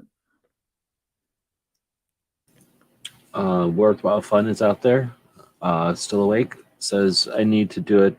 I need to do a test live video, and I think I'll still use the dog on camera. Yeah, go ahead. That's I think most of the time this stuff is being done for podcast anyway. So audio, at least I like to think of it as going to podcast because why not? It's super easy to turn it into a podcast. And then that gets it out to people who are driving, doing shift work, people that are in a giant, I know at least right now, I know at least 3 people that work in a giant room that's frozen all the time. And this one company that I used to work at, would buy French fries for the 17. They probably have 20 something restaurants now. They'd buy the French fries all at one time because it's way cheaper than fluctuating, buying the price of fries throughout the year. So it was cheaper for them to build this giant room, and they're working all night long in this giant freezing room in the middle of Tucson, moving French fries around for 17 different restaurants, getting stuff delivered, moving things through a giant freezer. And they'd be working with headphones on underneath all that winter clothing, moving stuff around all night. And those are the folks that are out there listening to these things as podcasts. So I think of it as an audio thing. That's who I'm chatting to, is the people that are out there doing stuff. And then we know people. We just talked about single shot. People out there driving. And man, can you even imagine back in the day, you had Art Bell in the middle of the night to listen to driving, but the rest of the time it was horrible driving. I don't know, Gizzard, if you drove a lot back in the day when there There weren't were like times I did, yeah. satellite. And if You'd I be, could find something interesting that would go on for a couple hours, a conversation like that, it would definitely make time fly by and yeah, it was stuff gold, like. right? Because usually it was Yes. like you're susceptible to this kind of church thing, this kind of country music, this kind of who knows what. Like it was all kinds of stuff across the board on AM radio driving around. Anyway, so it's just kind of uh, going back to the idea that I think of it as an audio thing. So yeah, I don't think people care at all if That's one of the got the camera challenges, going. though, of doing a live stream. And if you're going to produce a podcast, which I do, I produce my show on podcast every week. So I have to be conscious of that. And it's difficult when you do a segment of my program where there's pictures on the screen, because if you just show pictures and don't comment about them, the people on the other end, on the podcast end, where they can't see the pictures, are going to be like, what's he talking about? I don't want to listen to this. The Exactly, and that's why I try to do it exactly. And I probably don't do the best job of it, and hopefully people call us out when we do miss it. But yeah, it's just considerate for people that aren't viewing it, right, to describe what's on the screen. But you're right. We do definitely, like right now, we've got the list on the screen, and I hesitated on whether or not I should read it. We just kind of figured the people that would be listening have already heard it or know and what's on the list, essentially. we also know, if I could throw this out there, we also know of people out there that are on YouTube that are visually impaired. Oh yeah, for So sure. Yeah. we know some of them very well out there in our community. So we want to be able to serve them too. So we have to keep that in mind when we do this stuff. But definitely interested to see the more ladies online live. I'm not saying that's a barrier they haven't conquered, because there's definitely been ladies in our conversations, and I know there's been ladies otherwise online, and tons of girls in the gaming realm. But as far as just getting more and more, I want to say like diversity of opinions and conversations and stuff with the girl points of view, always a good idea. Yeah. All right, so I have another poll to put out there. I don't know how much time Gizzard's got. It's the middle of the night. We're about to hit 2 hours, so I appreciate everybody's for spending time on this. But like I say, I like to nerd out on this stuff. So, but I do have another poll. This one's a little bit more for fun and to poke at DJ, who may or may not still be out there. I mentioned the all caps people before. So here's the thing. Here's the question. Are the people that are typed in all caps, are they the loud guy who has to speak louder than everybody all the time and is always cutting people off and is the loud guy? Or, which seems kind of obvious, right? Or are they the close guy who's always right up next to you? And if they got to sit close, they're going to sit right close next to you and they're always right in there a little bit too close than everybody else, right? The close guy? Or are they the guy that touches you all the time? Are they the toucher? Come up, touch you on the back and tell you whatever they're going to tell you, touch you on the hand and tell you whatever they're going to tell you, touch you on the leg and tell you whatever they were going to tell you? Are they the touchy guy? Or are they something else? And if there's something else, you got to comment. You're not allowed to not comment on this one. So where do you put the all caps person in one of these seats, or do you give them someplace else to sit? I voted on the loud guy. I mean, it seems like the obvious, but I know that some people aren't the loud guy. But I mean, you've dealt with this. I don't know. I guess we haven't talked tech here. You got into guns when you were later on. I guess got into recreational exploring guns and just buying them for different uses. I just assumed you've been into computers for a long time too. Like, how long have you been a computer person? And for people that don't know, Gizzard's is a job that he recently retired from. It's a tech job, so definitely a tech person. Probably since the mid 90s. We had a personal computer in our house in 94, and I got internet service in 97 when it was available in our small town. So quite a while. It's been 25, 26 years. Yeah. I worked in IT for 21 years.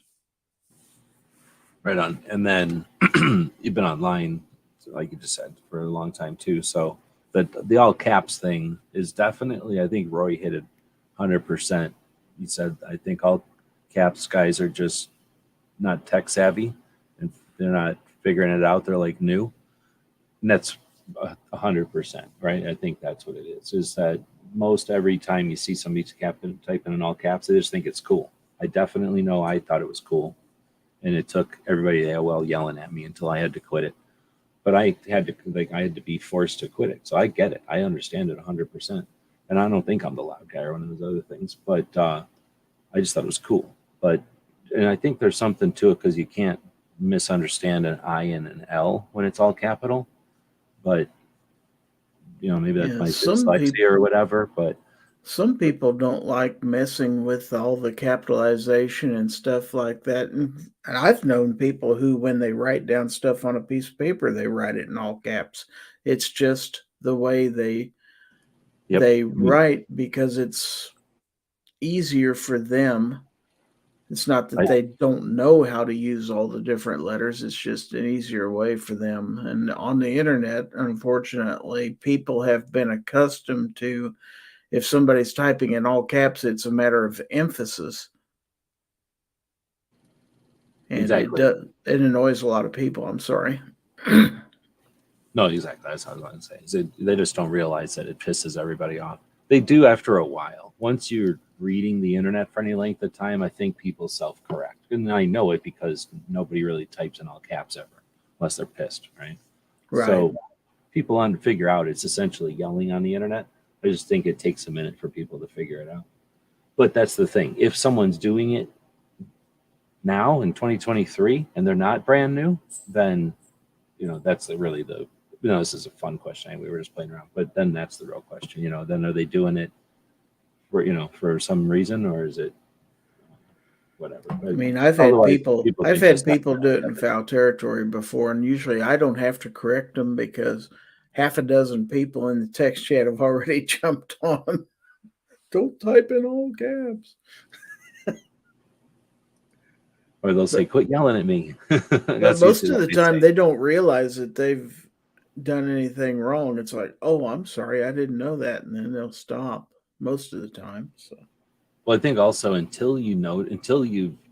think you could probably be online in 2023 for a length of time for a while and never have anybody do it because not that many people do it. And then your caps could go on or somebody else's caps lock could go on and you don't even realize, and you're typing away. And then somebody will say, quit yelling or like, quit it. and then you'll go, wait, what? Why does anybody care? And then you might go, oh wait, you know what? It was actually kind of hard to read that. Yeah, happens on phones a lot. They'll get stuck on caps lock and stuff.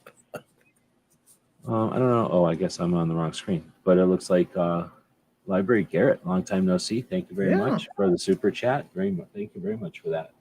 He said loud noises. Exactly.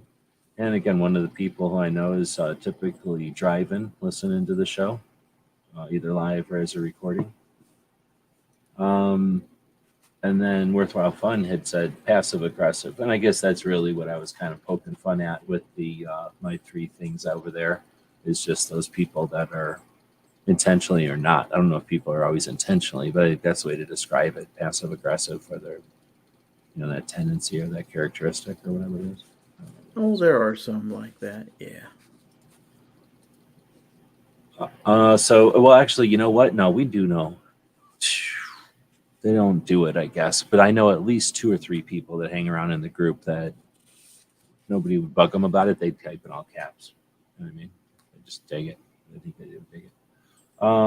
Going back to Gunpowder Beauty, who definitely is getting her beauty sleep at this point because I don't think she's been around for a bit. But earlier in the evening, she had asked if you could have an interview with any person, right? If you could have any interview with a person or company, who would it be and why? I'm going to kill this from the screen. That's an interesting question because I've been thinking of doing some interviews with different people. I don't have a whole lot of contacts of people that I could interview and stuff like that, but that's an interesting question. I think it'd be interesting to have riding shotgun with Charlie on the program and just let him be on the receiving end of questions for a half hour or so. I've watched so many of his shows where he asks a question. I think it'd be interesting to have him.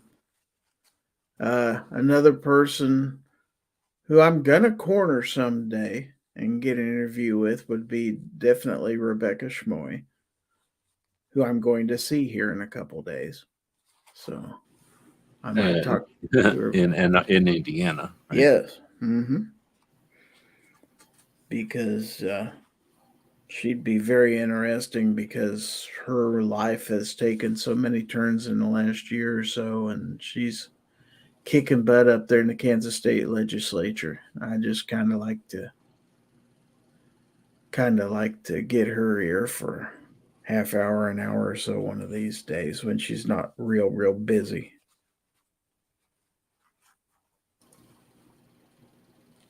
And I'm sure there's plenty of others. Those are just a couple that come to mind right now. Right on. Well, I was going to say both of those. I mean, I don't know Rebecca, but I definitely know Charlie. Did you get to meet Charlie at SHOT?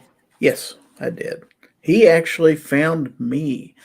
I was walking down an aisle and I heard somebody say, "Hey, Gizzard Gary," and I looked and he said, "Charlie Cook, riding shotgun with Charlie." It's like, I didn't know you knew who I was. He knew who I was, and he picked me out of the crowd, come shook my hand, and talked to me for 3 or 4 minutes. It was great. So, yeah, I did get to meet him. See, so that's one of those things where if you go live and you're in videos and stuff, right? You're not a celebrity. I guess that's the wrong word, but maybe it is the right word. I don't know. But you become a personality of people. You become part of your brand, right? Mhm.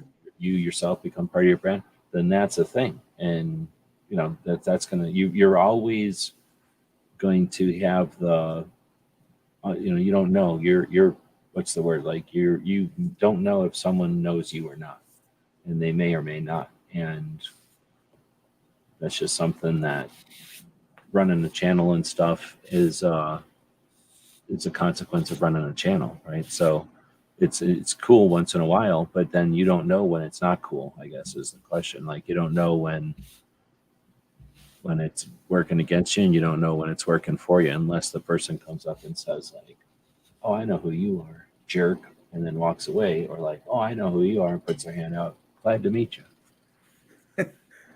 But no, it's always great to meet some of the people as I get to different things, SHOT Show and NRAM, and get to actually have conversations with people because I feel like I'm part of what we all do and stuff like that, and they're not up on a pedestal. They're just kind of people like me that are trying to reach an audience and stuff like that, and spread the word. And we're all doing it in different ways and stuff like that. It's kind of nice to be considered part of that group. I'm honored whenever anybody meets me like that and shakes my hand, or I get a chance to talk to them. It's kind of humbling, but it's nice. Yeah, I think it's cool. I mean, from my position, I think it's neat that more than neat. I think it's strategically important and valuable. So I want to say thanks again. I get sick of that, but um, the playing field could be where the fifth, fourth, 15th, whatever. It's hard to say because he ditches himself off the list for some reason. I guess when you write the lists, you can ditch yourself off the list. But Bloomberg, pays people, high level people who work at marketing companies to act like grassroots on the one side, and that's the adversary, right? That's the people that are working against us, and that's what we could have. We could have people with $26,000 suits only, and I don't think anybody would want to have those scenarios, right? So then the people that are out here doing it and facilitating the way things are happening and the way the awareness is getting out there. Anyway, I think that's super valuable. Kind of getting lost there on where I was going, but let's see. So I wanted to put Baron's comment up here. Yeah, sorry about that. I was saying thanks for contributing, and then I lost where I was going with the end of that one. So I'm going to skip topics here. Go over to Baron, who had earlier said thanks to DJ, who was thanking him for putting out the gift memberships. That's the word I'm looking for. So thanks again for that. And that's essentially a super chat. It's just that it's kind of sharing the super chat with a bunch of people in a way. Then earlier, and again, Woods is gone now, but Woods had said Gary is 100% a leader in the community. Leading by example is a leader still. And I forget what we were talking about there with the leaders and stuff, but again, just the fact that you're participating, it gives people a room to join, and it gives people a table to sit at, and it also inspires them that they can be part of it too. That it's approachable. It's a thing that anybody can be a part of. It's a thing that's possible to do. As a retired person, as a person who's doing it as a hobby, as a person who's doing it at the semi-pro level. I'd say. I don't know. Do you consider yourself a semi-pro? I suppose that's fair if you have to put a label on it. I mean, there's people are going to put labels on it, but I'm thinking I wouldn't say you're 100%.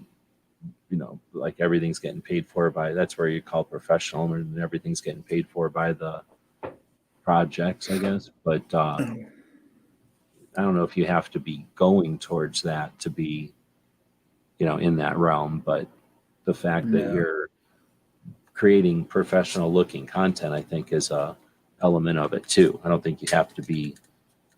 The goal has to be professional, getting paid for it. But if it looks like, polished and well done, and it has some, I don't know, boundaries and direction rather than just chaotic, here it is and putting it out there and leaving it, which is fine too. I mean, obviously a lot of the gun channel stuff was just, here it is, do it, it'll be what it is.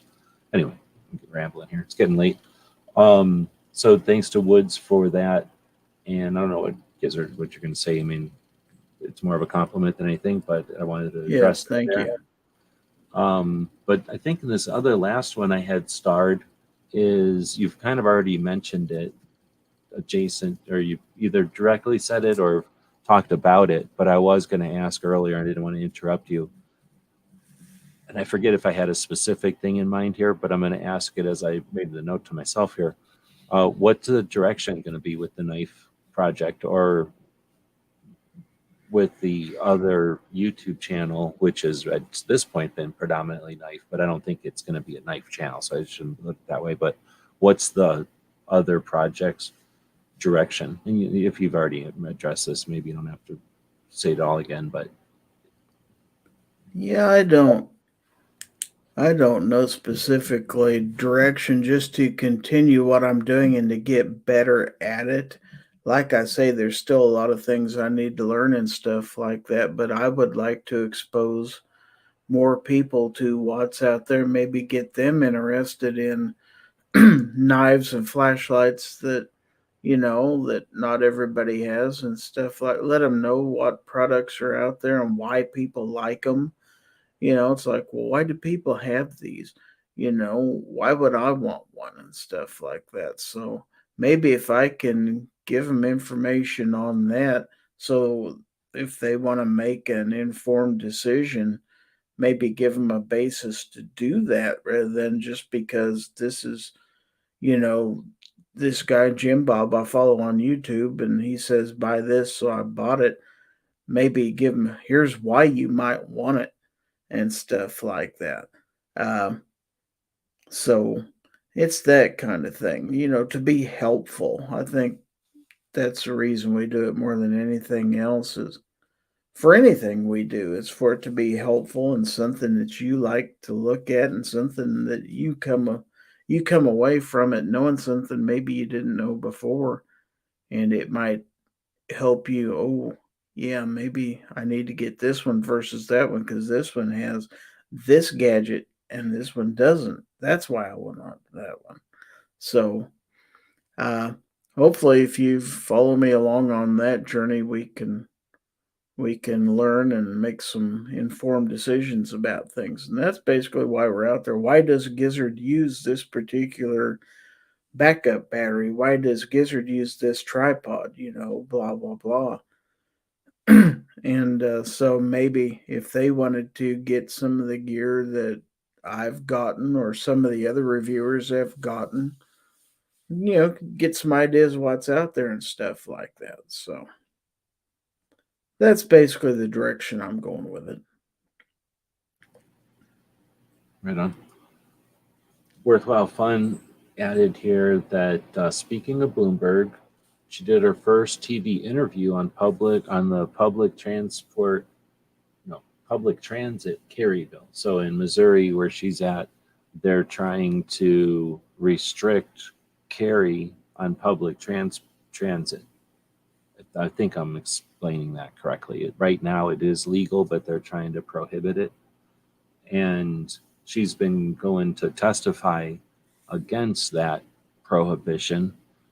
I think it is going through, unfortunately, if I understand it correctly. Anyway, she goes on to say it aired tonight, and I was the only woman shown or quoted, and no mom's demand. And I believe that's the fist bump thingy there. So Yeah, definitely that's you're great. getting a fist bump from both of us because that's awesome. And That's that's again, great. value your voice.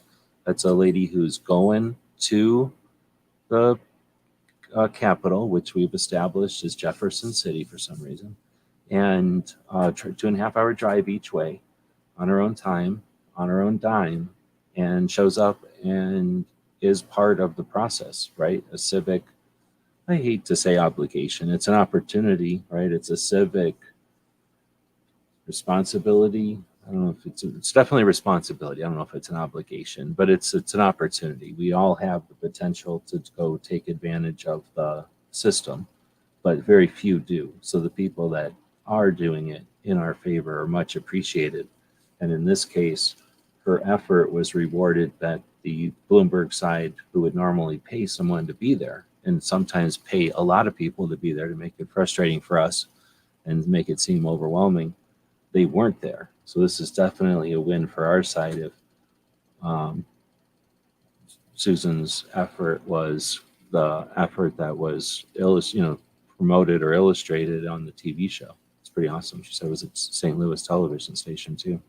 Yeah, I think we need more of that. We need to reach out to people, and we need to use our voice and stuff like that. If that's part of like when I joined gun channels, and you said, yes, you can watch content, or you could become part of the content, and you could also have your voice out in front of people. So a lot like this, interviewing people, that's if you've got the nerve to do that, you're helping to spread the word, rather than wondering why somebody's there. Now you're there, you're getting the word out and stuff like that. So the more that we get up and ask the right questions and to the right people and stuff like that and make it known, we can't just, why doesn't somebody speak up? We need to speak up.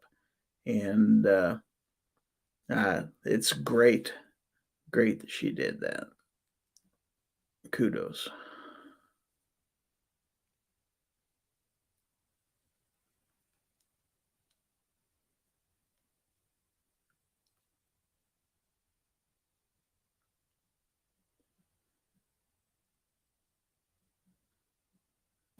Sorry, I tried to jump in the other room there real quick.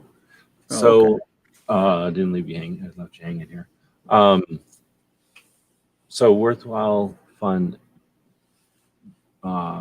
continued that she expected them to twist her words, which is a win.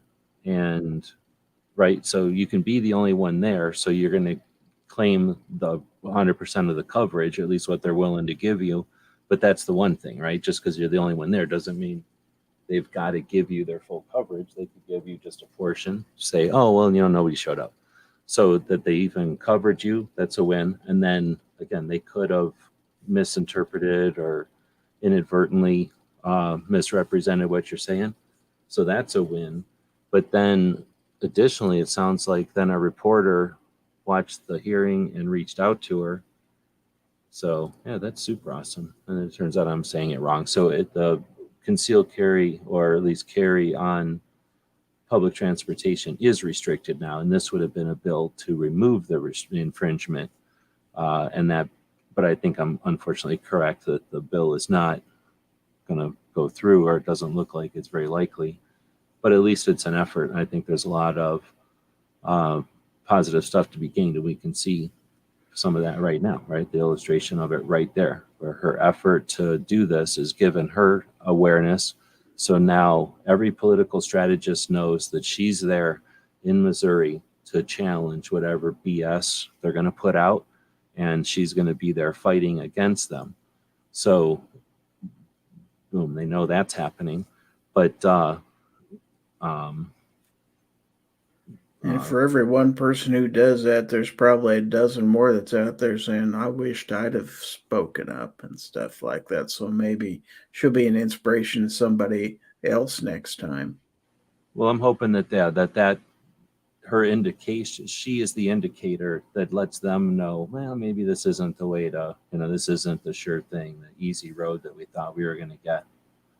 But yeah, I appreciate her being there to block the stuff that's there and to push for the stuff that we're trying to, either I want to say remove, because some of it in this case we're trying to remove, but other stuff we're trying to get back, right? So the positive and the negative stuff that's going on out there.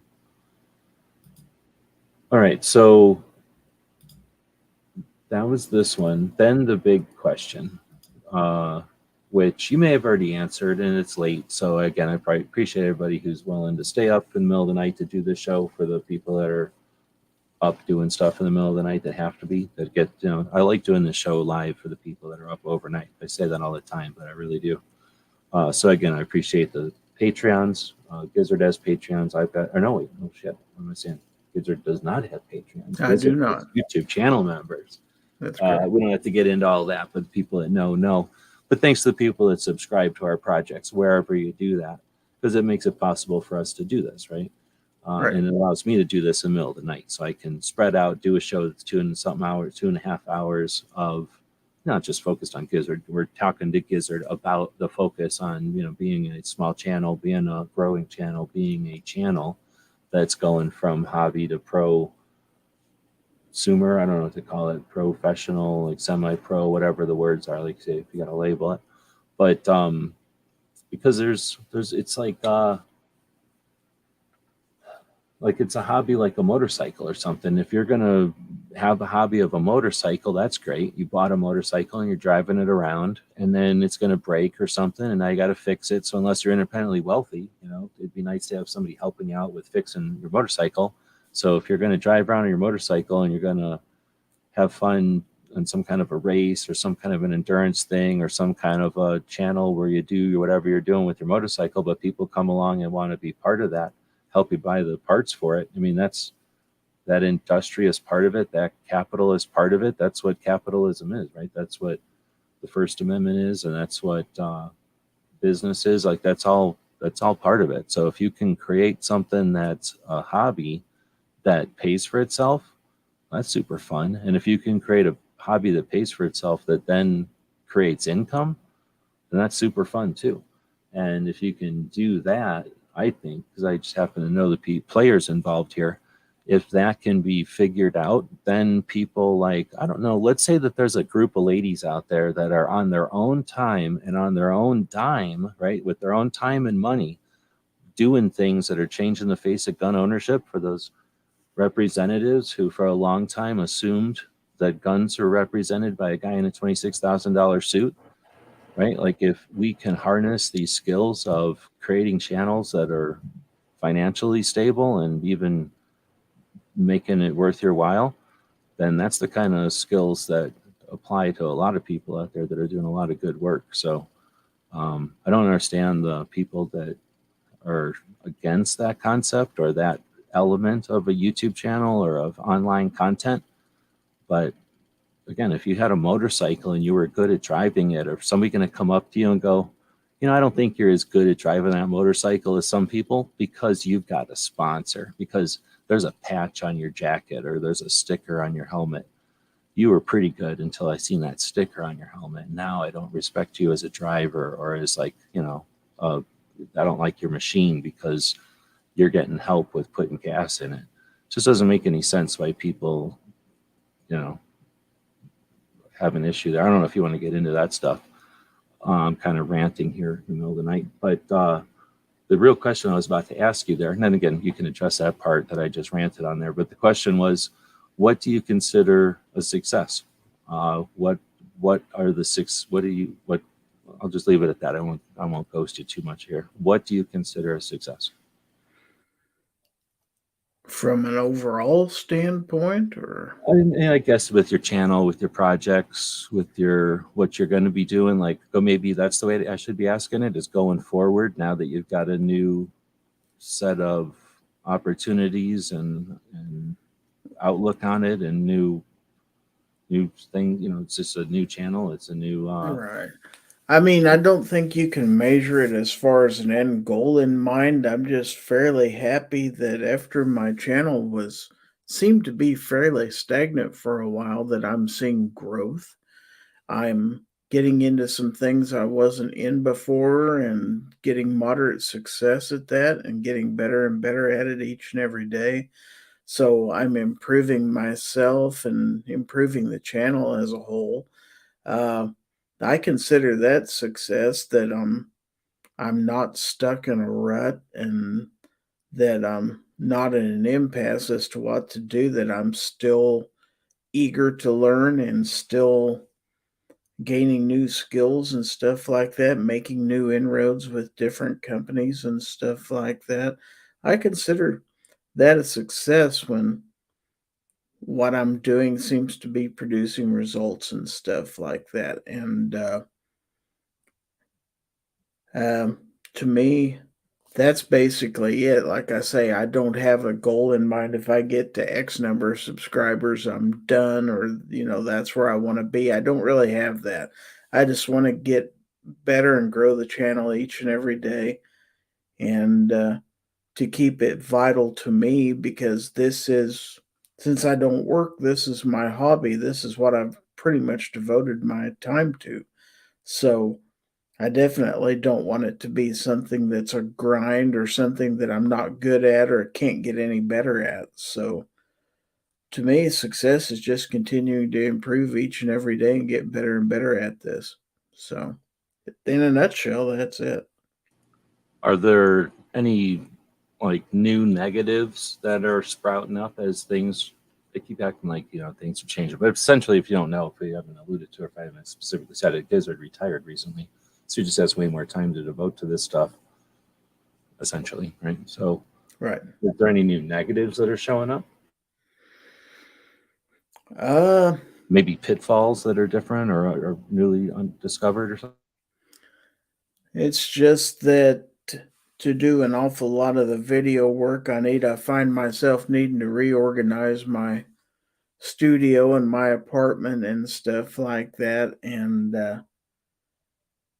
maybe a little bit better equipment here or there, but I'm learning that as we go. But pitfalls, not really, not that I'd describe. But it's not. I had always envisioned retirement as a relaxation time, and I found out that's not really fulfilling in life. Just sitting and doing nothing. You've got to have a purpose. And so being able to concentrate on this channel and to get better at it gives me a purpose to where I have something to look forward to when I get up in the morning and stuff like that. So as long as I can continue to do that, it's not taking up so much of my time that I don't have time to think. That's not the case at all.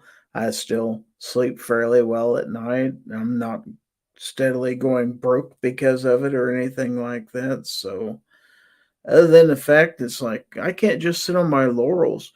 I've got to learn new stuff. And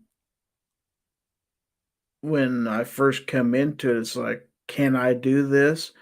And then as I get into it, I find out, just as I pretty much have about everything I've ever tried in my life, once I make up my mind to do it, I might be a little bit slow at getting on a game, but yeah, I can do it.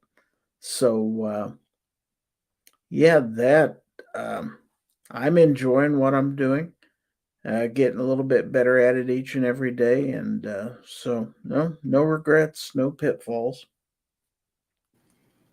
Right on. Well, I tell you what, I appreciate the time again and being willing to jump in the middle of the night. And then saying it to everybody again, the people that are joining us, thanks for joining in. If you've got any last minute questions or something that I missed, we have had a ton of comments out there. Feel free to throw it up there again or let me know that I should go back and find it. But then while I give people out there a chance to put in any last interactivity here with the chat, I'll ask Gizzard. You knew that we were going to be chatting here for a bit. Was there anything that I missed that you wanted to talk about or that you thought we were going to talk about that you bring up? I can't really think of anything. No, I think we've covered. You've given me probably way more than enough latitude to branch off and talk about this or that. So, no, I think we're good there. Right on. Well, thanks for doing it, because that's really what the point of this concept is to get people together on Mondays and dig in. Usually the first conversation I have with people, I think of as their chance to just to give us some insight into them and their projects or why they do their projects. So I ask just 3 questions: who, just briefly, but really why they do what they do, and then how they do what they do. So since we've already kind of done that, we're kind of just getting into more of the hows and a little bit of the whys. But I definitely have to get better at ending this thing. I do have some endings because I just keep saying thanks all night as I try to, I don't know, kind of go through a checklist, I guess, in my head. And I guess is what I'm trying to do. And I should probably play a commercial. I probably should get this thing queued up, as I'm also trying to give people a chance to plug their stuff and then see if I'm missing any comments. Oh, you know what it was? I pulled your ending that I had on here down, and whenever I tried to put it back up again, it came up all tiny. So I don't know what I did. I messed around with it. I don't do a very good job of keeping things like video intros and outros tidy. Like I put them in a folder, but then I'll edit it and I'll have 3 edits of it, and I can't remember which one of the 3 edits is the good one. But anyway, so I don't have your ending to this thing, but as I get my stuff queued up here, what do you got anything to plug? Do you got anything coming up? What would be your exit?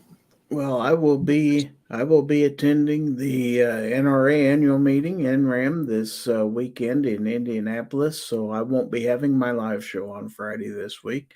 I'll be driving out on Thursday, be coming back on Sunday. So I'll try to get some content out while I'm there. So check out my channel, kind of keep an ear out there.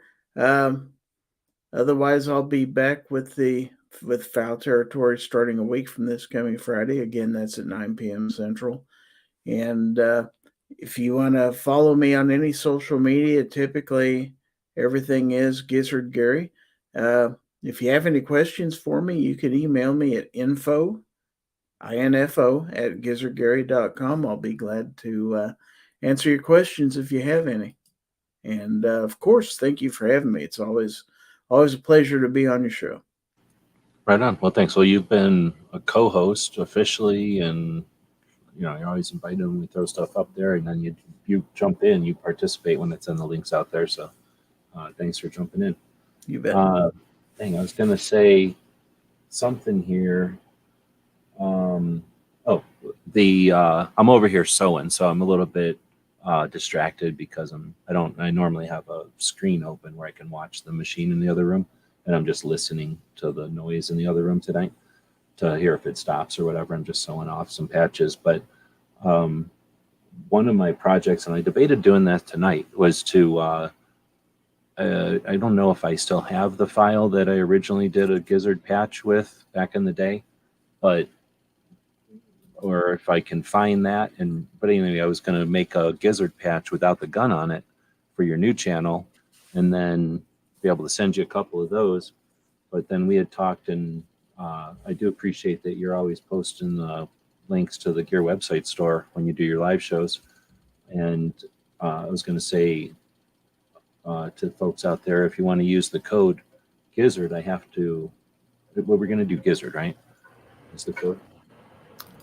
Yeah, I think so. But whatever, we'll come up with the code, and I've got to set that up in there. I might have done it, actually. I don't remember. I know I set somebody's up, but I'm going to do it for barbecue and for Gizzard. You guys are always posting links to the store. So essentially, once I get a design made, it'll be a Gizzard. The first one, at least, will be a Gizzard logo without the gun for his knife channel.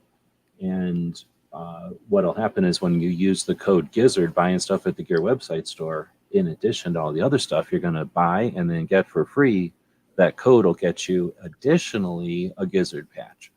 And that way, I'm trying to figure out a way to do them so that every time somebody uses the code, that also triggers one going over to Gizzard, so he's got them as giveaways also, so that I can kind of encourage sales at the store, but also say thanks to Gizzard for helping create sales at the store.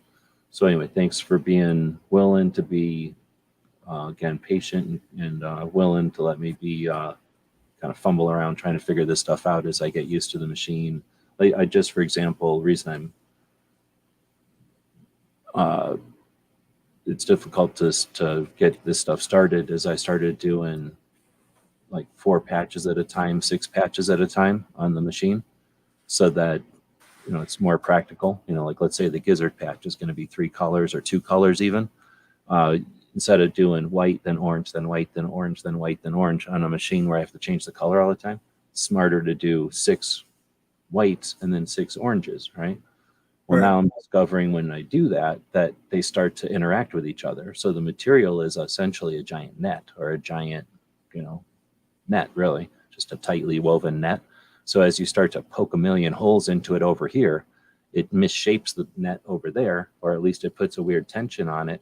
So by the time you start to put the gun down, you've done all the whites, you've done all the oranges, that gun starts floating all over the place. Sometimes it's on his face, and sometimes it's on his feet, and sometimes it's over by his tail, So I'm finding out that there's other things involved here than just, lay down 6 on the same piece of fabric. So as I get it all figured out, then it'll be easier to say, like, oh yeah, everybody, I can start sending Gizzard a bunch for the giveaways and stuff. But I appreciate, again, the people that are willing to kind of let us be creative with this stuff and play around. So anyway, that'll be coming, I should say. But eventually, once it's up and running, you'll be able to use the code Gizzard over there, and then you'll get a free patch, and then that'll also you'll be supplying Gizzard patches to give away on his shows. Very That was cool. the last thing I was going to talk about. All right. And then with that, say thanks for showing up. I'll throw a quick commercial up for the store, and we'll be back tomorrow to do 2A Tuesday. And stick around, guys, so we can chat a little bit about. I want to say also thanks for people out there don't care, but thanks to Gizzard for showing me by a click of a flip switch the other week. I think last week sometime, Gizzard showed me something that I had been blind to for a while, and could be very lucrative. So thank you very much for waking me up to something that I was not aware of. You're welcome. Learn. We'll definitely be talking about that on a future Tuesday show with Clover, I'm sure. Okay, with that, we'll wrap this one up and see you tomorrow. GearWebsites.com is your source for firearms-based playing cards and books. We also have mugs, shirts, and posters with designs that we've made live. Of course, we have patches. Every Friday is Free Patch Friday. We appreciate your support. Thank you for shopping at GearWebsites.com. Oh, you know what? I'm going to say, wait a second at the end here for Worthwhile Fun. If you're still out there, I probably should have said it earlier, but if you'd like to join me on a Monday show, I'm sure everybody would be more than interested to hear your stories. So if you're awake and this is something you'd be interested in, or I'll do it earlier in the day. No problem on my end to move it up to a reasonable hour. But I just wanted to throw that out there if you happen to still be listening. Okay, we'll talk to you tomorrow.